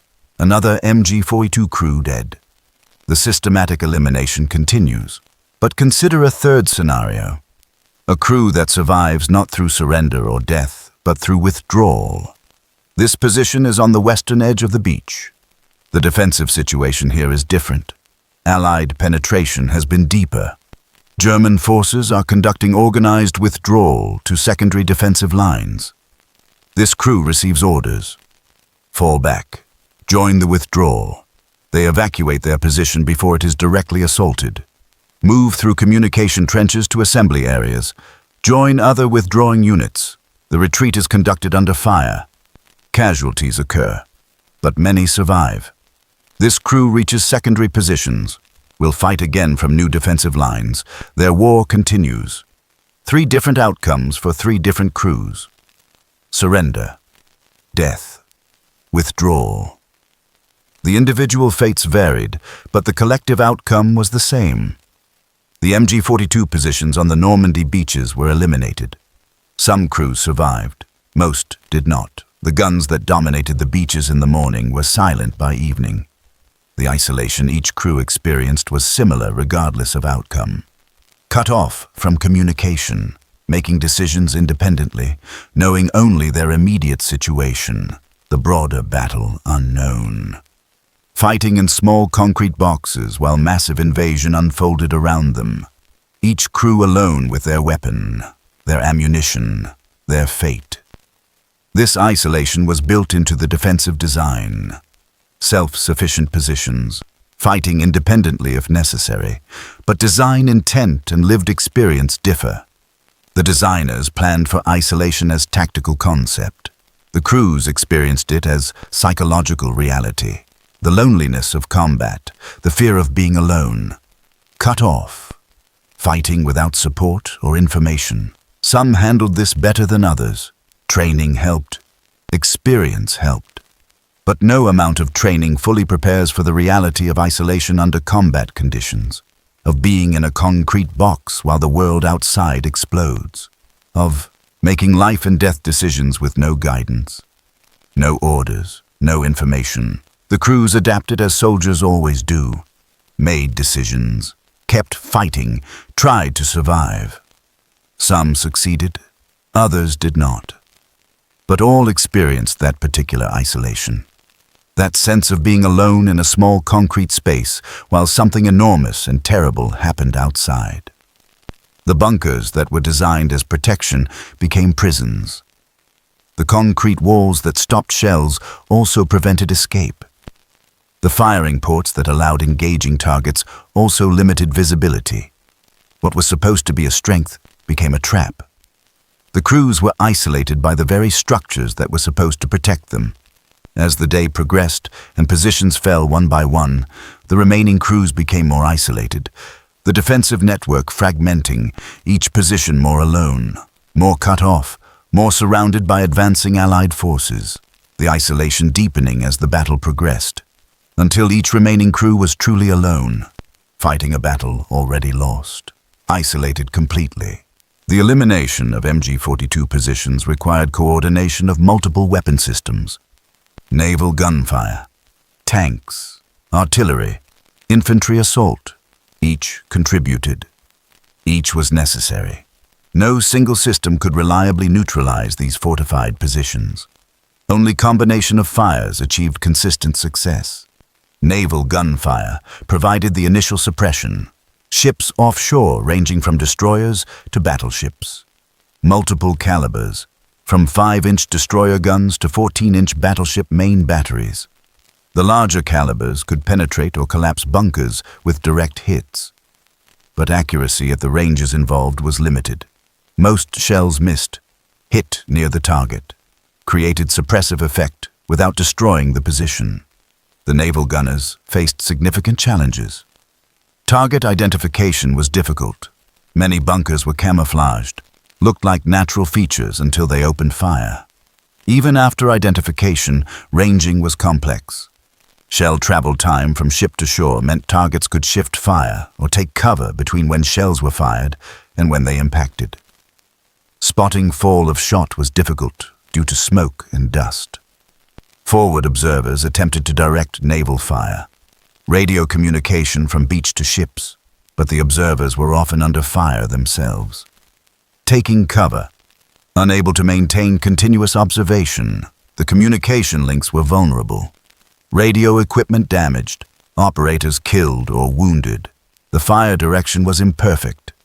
Despite these limitations, naval fire was essential. The volume of shells, the psychological impact on crews sheltering in bunkers during bombardment, the suppression that prevented bunkers from firing continuously. Naval gunfire could not reliably destroy positions, but it could suppress them, create opportunities for assault teams. That suppression was critical. Tanks provided more precise direct fire once ashore. Tank guns could aim at specific targets. The crews could see what they were shooting at, could adjust fire based on direct observation. Tank rounds, especially armor-piercing, could penetrate embrasures, could damage firing ports, could wound or kill crews inside bunkers. But tanks were vulnerable on the beaches. Soft sand, obstacles, limited maneuverability. Many tanks bogged down. Others were knocked out by German anti-tank weapons. The tanks that did make it into firing positions provided crucial support, but getting them there was difficult. Casualties among tank crews were significant. Artillery added to the suppression once guns were landed and positioned. Field artillery, self-propelled guns, multiple tubes firing in coordination. Artillery could deliver volume of fire that exceeded even naval guns in terms of rounds per minute on target. But artillery also faced accuracy challenges at these ranges, and landing artillery under fire was difficult. Many guns were lost before they could engage. Infantry assault was the final and most important element. Only infantry could physically clear bunkers. Only infantry could get close enough to employ flamethrowers and demolitions. Only infantry could force crews to evacuate or kill them in position. All other fires were supporting efforts. Infantry assault was the main effort. The infantry faced the most dangerous task: crossing killing zones under fire, approaching fortified positions, employing weapons at close range while exposed to enemy fire. The casualties among assault teams were severe. Many teams were wiped out before reaching their objectives.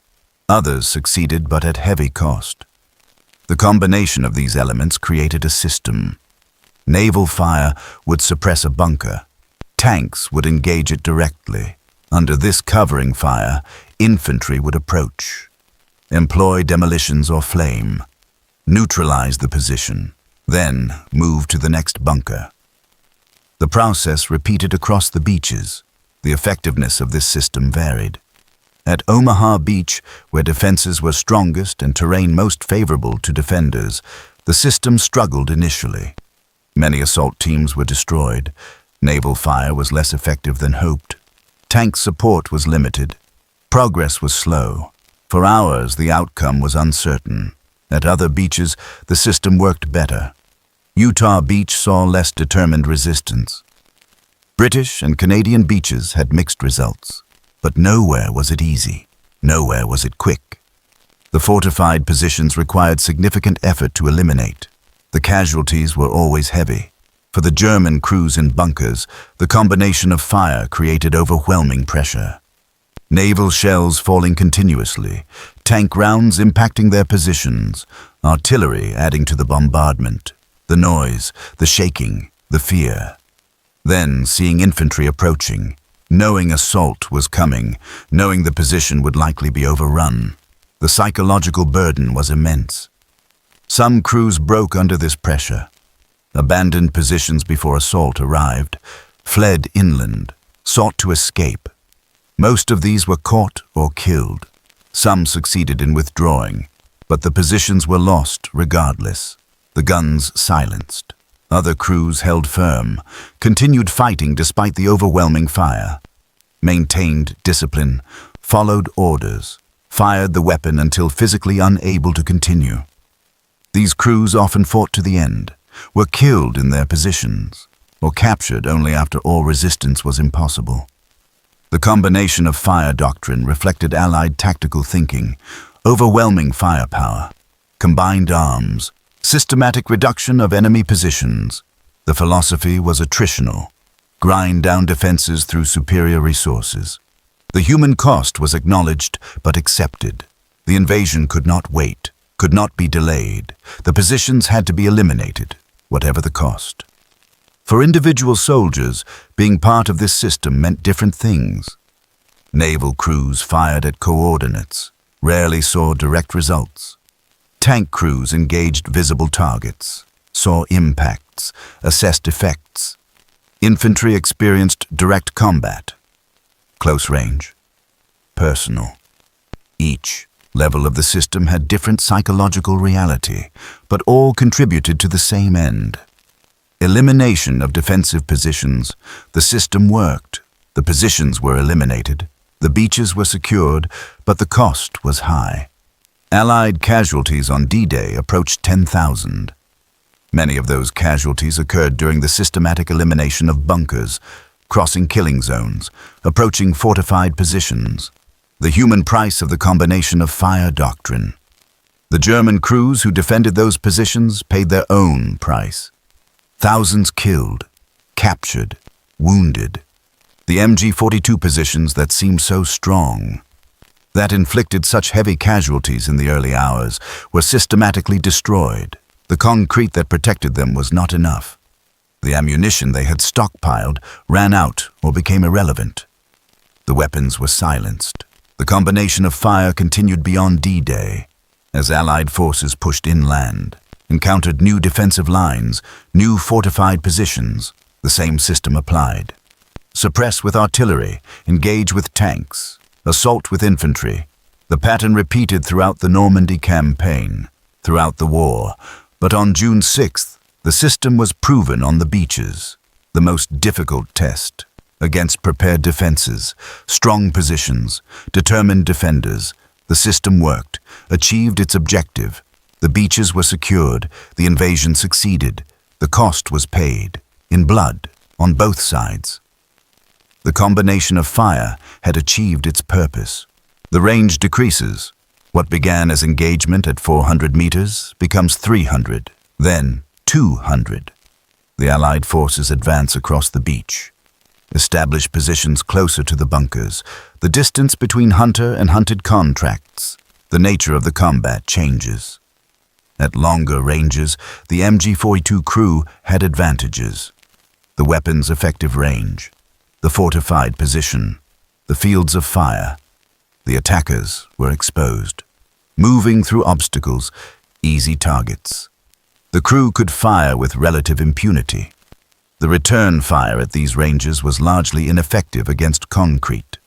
But as range decreases, advantages shift. Allied weapons become more effective. Tank rounds fired from 200 meters are more accurate, more likely to penetrate embrasures. Infantry weapons can engage firing ports more precisely. Suppression becomes more effective. The crew's ability to fire without being fired upon diminishes. The crew adapts their tactics. Shorter bursts, more careful aim. Cannot afford to fire continuously and draw concentrated return fire.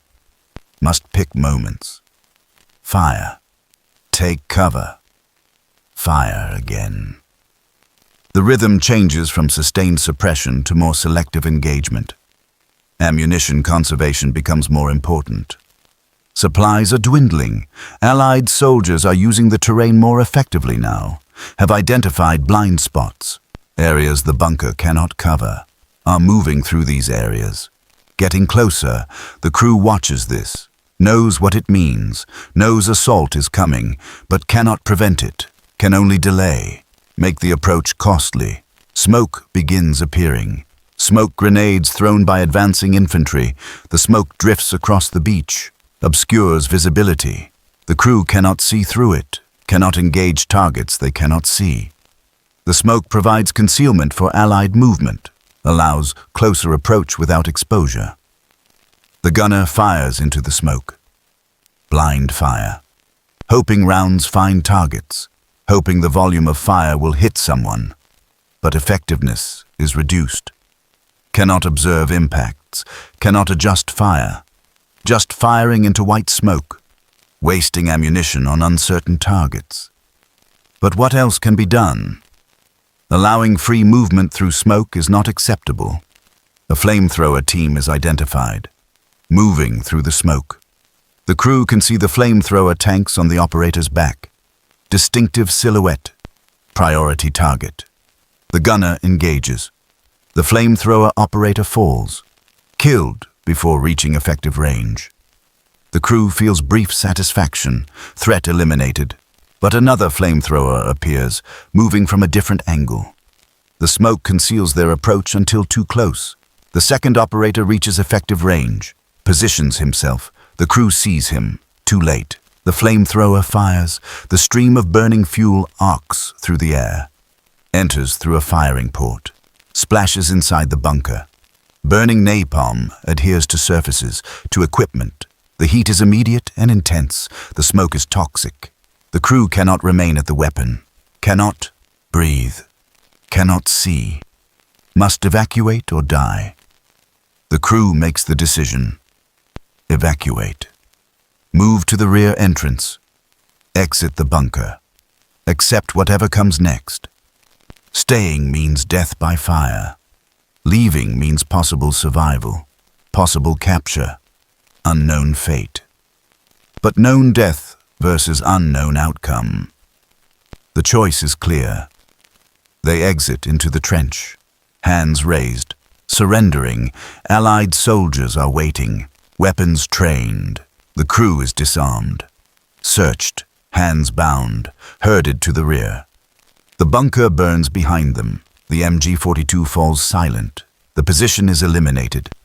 But shift to another perspective, another crew, another closing distance scenario.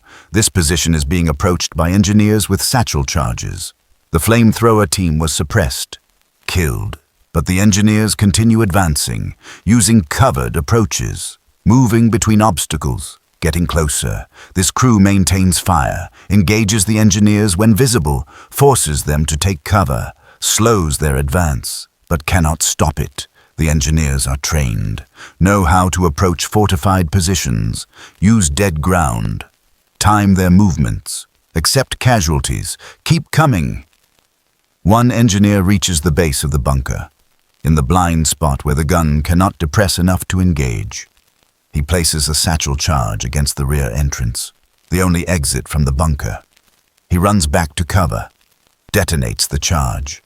The explosion collapses the rear entrance. The crew is now trapped, cannot exit through the main entrance, which faces the beach and Allied forces, cannot exit through the rear, which is now blocked by rubble. The bunker has become a tomb. The crew is sealed inside. They continue fighting. No other option. Fire the weapon until ammunition exhausts, until another charge is placed, until death comes. The situation is hopeless, but they fight anyway, because that is what soldiers do. Fight until unable to fight. The weapon fires. The range closes. The end approaches. Another charge is placed, this time against the seaward wall, near a firing port. The explosion penetrates. The overpressure in the enclosed space is lethal. The crew dies instantly. The concussion kills them. The bunker falls silent. The position is eliminated. A third scenario. A third crew. This position's closing distance ends differently. Allied forces have bypassed it. The main advance moved inland through gaps in the defensive line. This bunker is isolated, surrounded, but not directly assaulted. The Allied forces have other priorities. We'll deal with isolated positions later. The crew continues fighting, engaging targets of opportunity, supply vehicles on the beach, stragglers, anyone visible. But the targets are fewer. The beach is largely secured. Most activity is further inland. The crew is fighting a battle that has moved past them. Hours pass. The situation does not change. The crew is isolated, low on ammunition, no orders, no communication, no information, just sitting in a concrete bunker firing occasionally at targets that don't matter. The psychological weight of this is significant.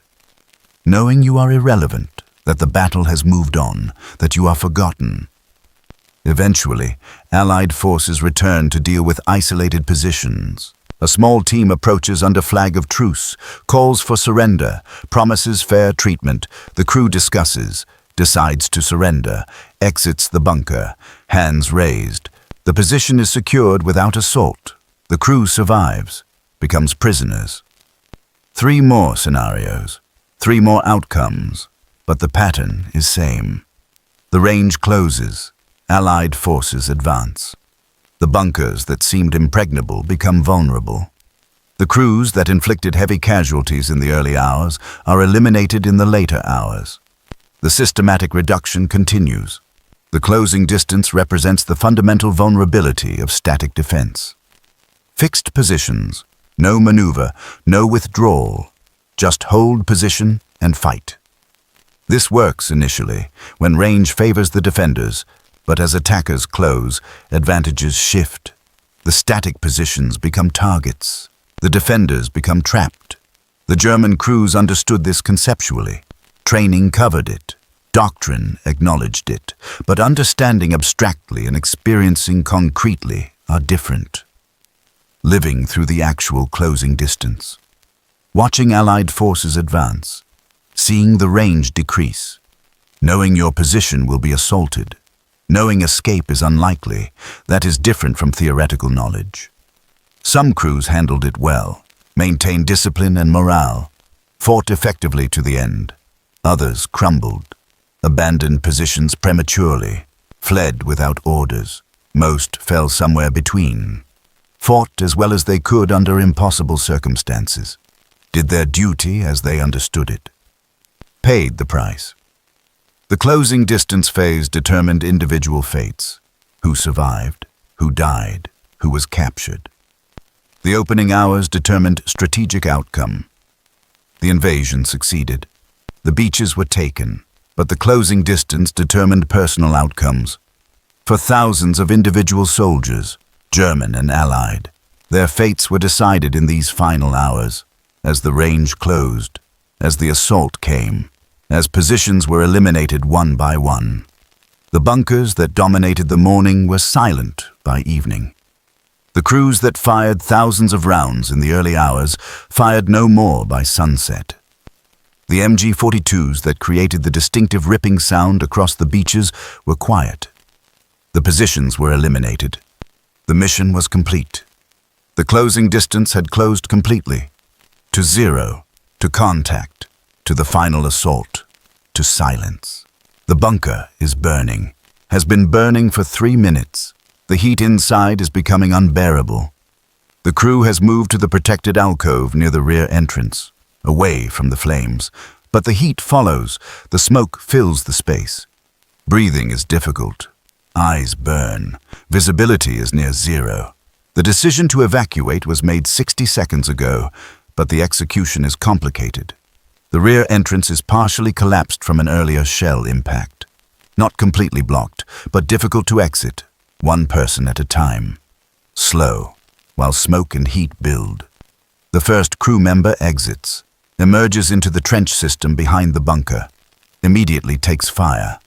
Allied soldiers have the trench covered. Knew the crew would evacuate. Were waiting. The soldier is hit, falls, wounded or killed. The others inside hear the shots, understand what awaits them. The second crew member exits anyway. No choice. Stay means death by fire. Exit means possible death by bullets, but possible versus certain. He emerges, also takes fire, also falls. 2 down. 2 remain inside. The heat is unbearable now. The smoke is suffocating. They must exit immediately or die. The third crew member, the assistant gunner, moves to the entrance, prepares to exit, knows what happened to the others, knows he will likely be shot, but cannot stay. He exits, hands raised, attempting to surrender. Take fire. Multiple impacts. Falls. The fourth crew member, the gunner, is alone now.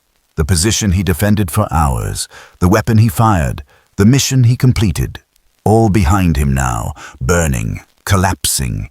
He moves to the entrance. The heat behind him is intense, like standing near an open furnace. Cannot stay. He emerges, hands raised, attempting surrender. Allied soldiers see him, weapons trained, moment of decision, shoot or accept surrender. The soldiers have seen the casualties this bunker inflicted, know how many men died from that gun, feel no mercy, begin to fire, but a sergeant calls cease fire. The soldier is surrendering, has no weapon, hands raised. Rules of war apply even here, even after what this position did. The firing stops. The gunner is taken prisoner, Hands bound, searched, alive, wounded but alive. The only survivor of his crew. But shift to another bunker, another last minutes. This position was not evacuated. The crew chose to fight to the end, or perhaps had no opportunity to evacuate.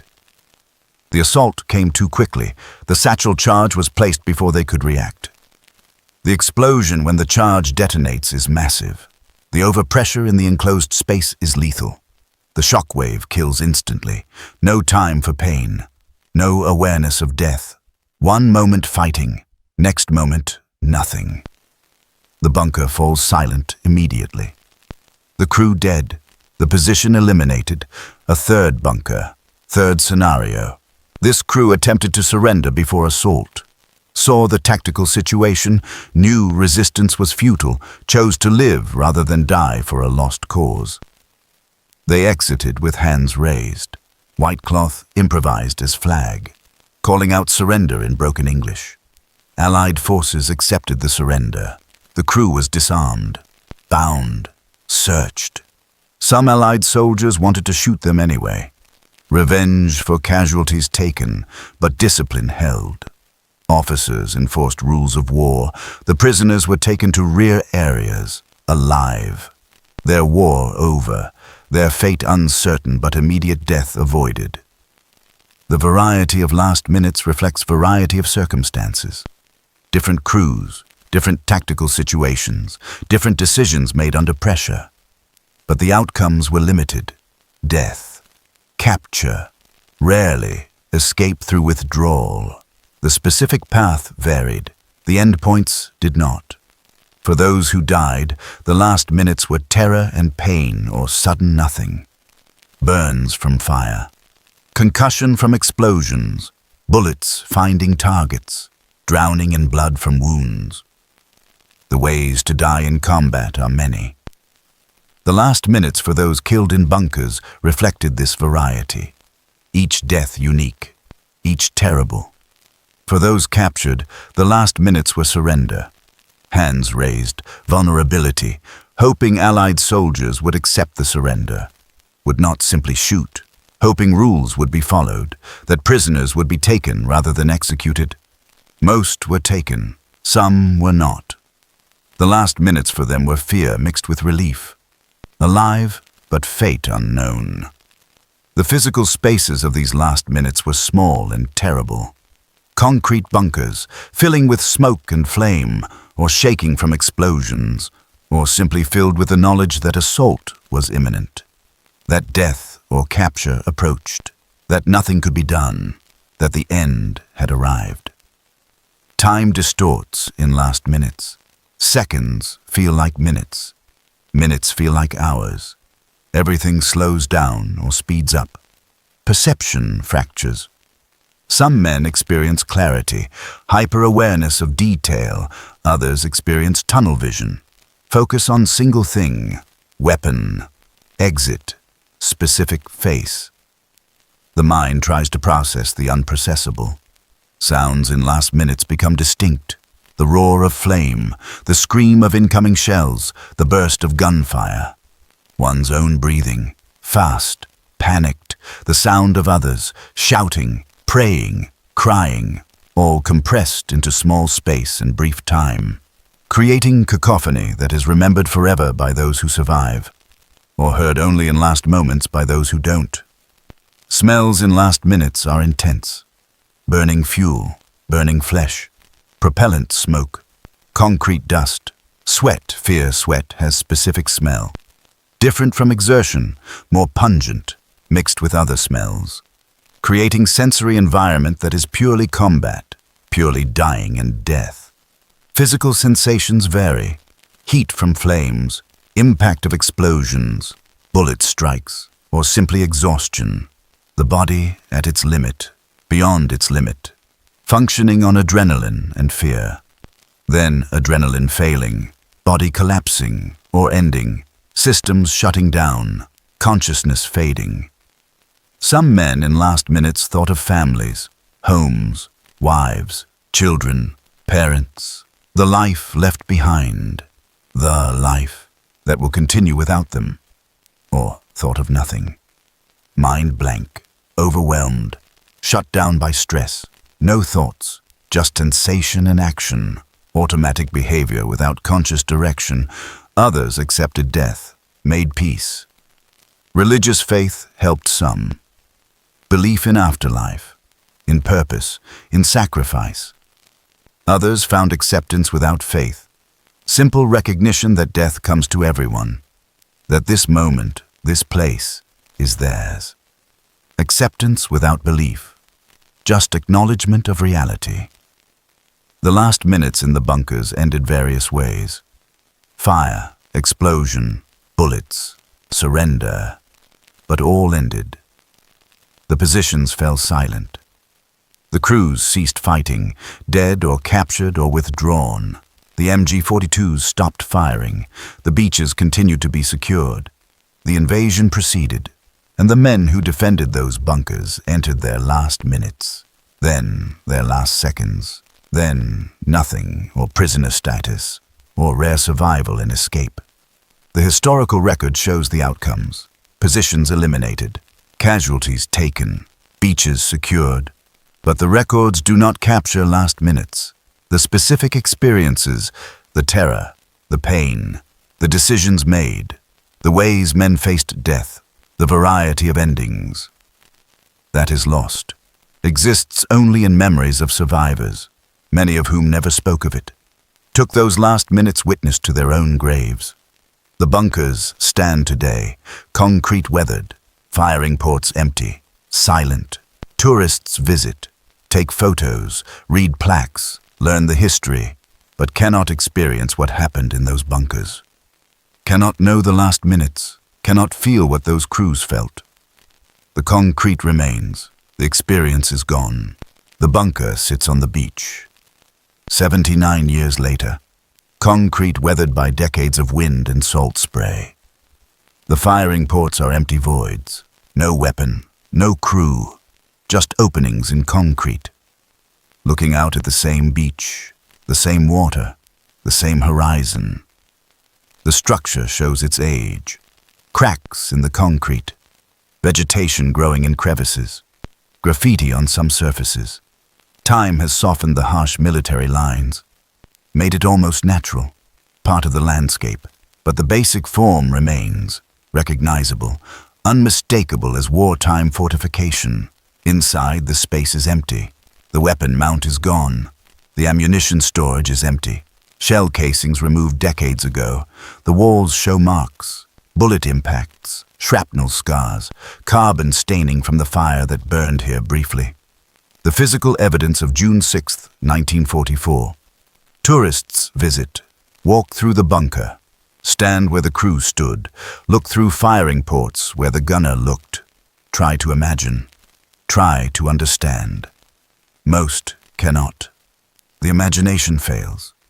The experience is too foreign, too removed from modern life. The concrete is here. The experience is not. Some visitors know the history, have read about D-Day, know the strategic importance, understand the tactical situation, can recite casualty figures, timelines, unit designations, the factual history. But facts do not equal understanding. Knowing what happened is different from knowing what it meant. The beach below the bunker is peaceful now. Tourists swim. Children build sandcastles. Couples walk holding hands. The water is blue. Gentle waves break on the shore. No bodies, no blood, no machine gun fire.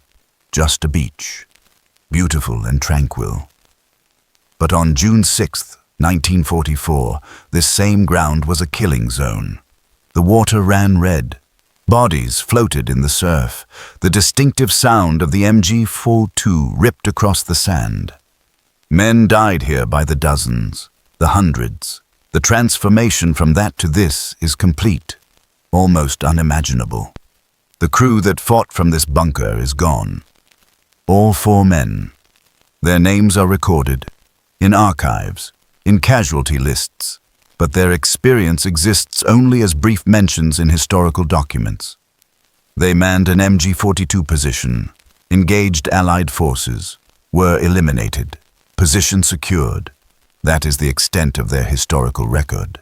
What they felt, what they thought, what they feared, the specific details of their hours in this bunker, that is lost. No detailed personal accounts survived, no memoirs written. The experience died with them, or remained unspoken by the rare survivors. Exists now only as inference, as historical imagination based on general knowledge of combat, but not specific knowledge of these specific men. The weapon they fired no longer exists. This particular MG42, serial number lost to history. It was either destroyed in the bunker when it burned, or captured and removed as war trophy, or scrapped after the war. The specific weapon is gone, but examples of MG42s exist in museums. Collectors own them. The weapon type survived, even though this specific weapon did not. Modern versions of the MG42 remain in military service. The MG3. Essentially an updated MG42 chambered for NATO standard ammunition. German military uses them. Other nations use them. The basic design proven so sound that it continues 8 decades later. The weapon outlived its designers, outlived the men who fired it on D-Day. Continues. This survival of design while individuals perish is part of war's pattern. Weapons persist. Tactics persist. Nations persist. But the soldiers who employ weapons, who execute tactics, who serve nations, they die, are forgotten, become statistics, names on memorials if lucky, anonymous dead if not. The beaches of Normandy hold many memorials. Cemeteries, plaques, monuments, honoring the Allied dead, the American cemetery at Omaha Beach, the British and Canadian cemeteries at other beaches, thousands of graves, names recorded, ages recorded. The Allied dead are remembered. The German dead are also remembered, though differently. German cemeteries exist. The dead are buried, names recorded, but the memorialization is quieter, less visited. The Germans were defenders of conquest, soldiers of a regime that committed atrocities. The remembrance is complicated. The dead are acknowledged, but not celebrated. The crew in this bunker, were they victims? Defenders doing their duty, or perpetrators serving evil? The question has no simple answer. They fired a weapon that killed many Allied soldiers. Young men, teenagers in some cases, cut down on the beach. But the crew themselves were also young, also following orders, also trapped in circumstances not of their making. The moral complexity of war does not resolve into simple categories. The crew was complicit in German military operations, part of Hitler's Atlantic Wall, defenders of occupied territory, but also just soldiers, doing what soldiers do, fighting when ordered, dying in bunkers. Human beings caught in war's machinery. The bunker offers no judgment, just stands. Mute concrete, evidence of what was. The fortification was engineering. The design was doctrine. The construction was labor. The defense was combat. The elimination was systematic. All can be described factually, without moral judgment. The bunker simply was, and is. But visiting the bunker should prompt reflection on what war requires, on what young men are asked to do, on what happens in small concrete spaces while history unfolds, on the gap between strategic necessity and individual tragedy, on the fact that every casualty figure represents individual deaths, individual fear, individual pain. 1,200 rounds per minute, the technical specification, but also 1,200 chances to kill in 60 seconds, 1,200 bullets traveling toward targets. Many missed, but many hit. Each hit was a person, a life. The mathematics of fire made real in human cost. The crew firing the weapon understood this in ways historians never can. The systematic elimination, the tactical phrase, but also men hunting men. Fire directed at concrete bunkers, flame entering through ports, explosions collapsing structures, men dying by burning or concussion or bullets. The tactics were sound. The execution was terrible. Both true simultaneously. The beaches were secured. The invasion succeeded. The strategic objective achieved. The war continued, eventually ended. Germany defeated. The cause was just. The necessity was real, but the cost was paid in lives. Allied and German, all dead in service of their nations, all young, all gone. The bunker remembers nothing. Concrete cannot remember, but humans can, must, should. The structure stands as reminder, not to glorify war, not to condemn all involved, but to remember, to understand, to recognize the human cost of strategic decisions, the individual fates within tactical operations, the men who were here, who fought here, who died here. The sun sets over the beach. The last light touches the concrete bunker, softens the harsh lines, makes it almost beautiful. The ocean continues its rhythm, waves breaking,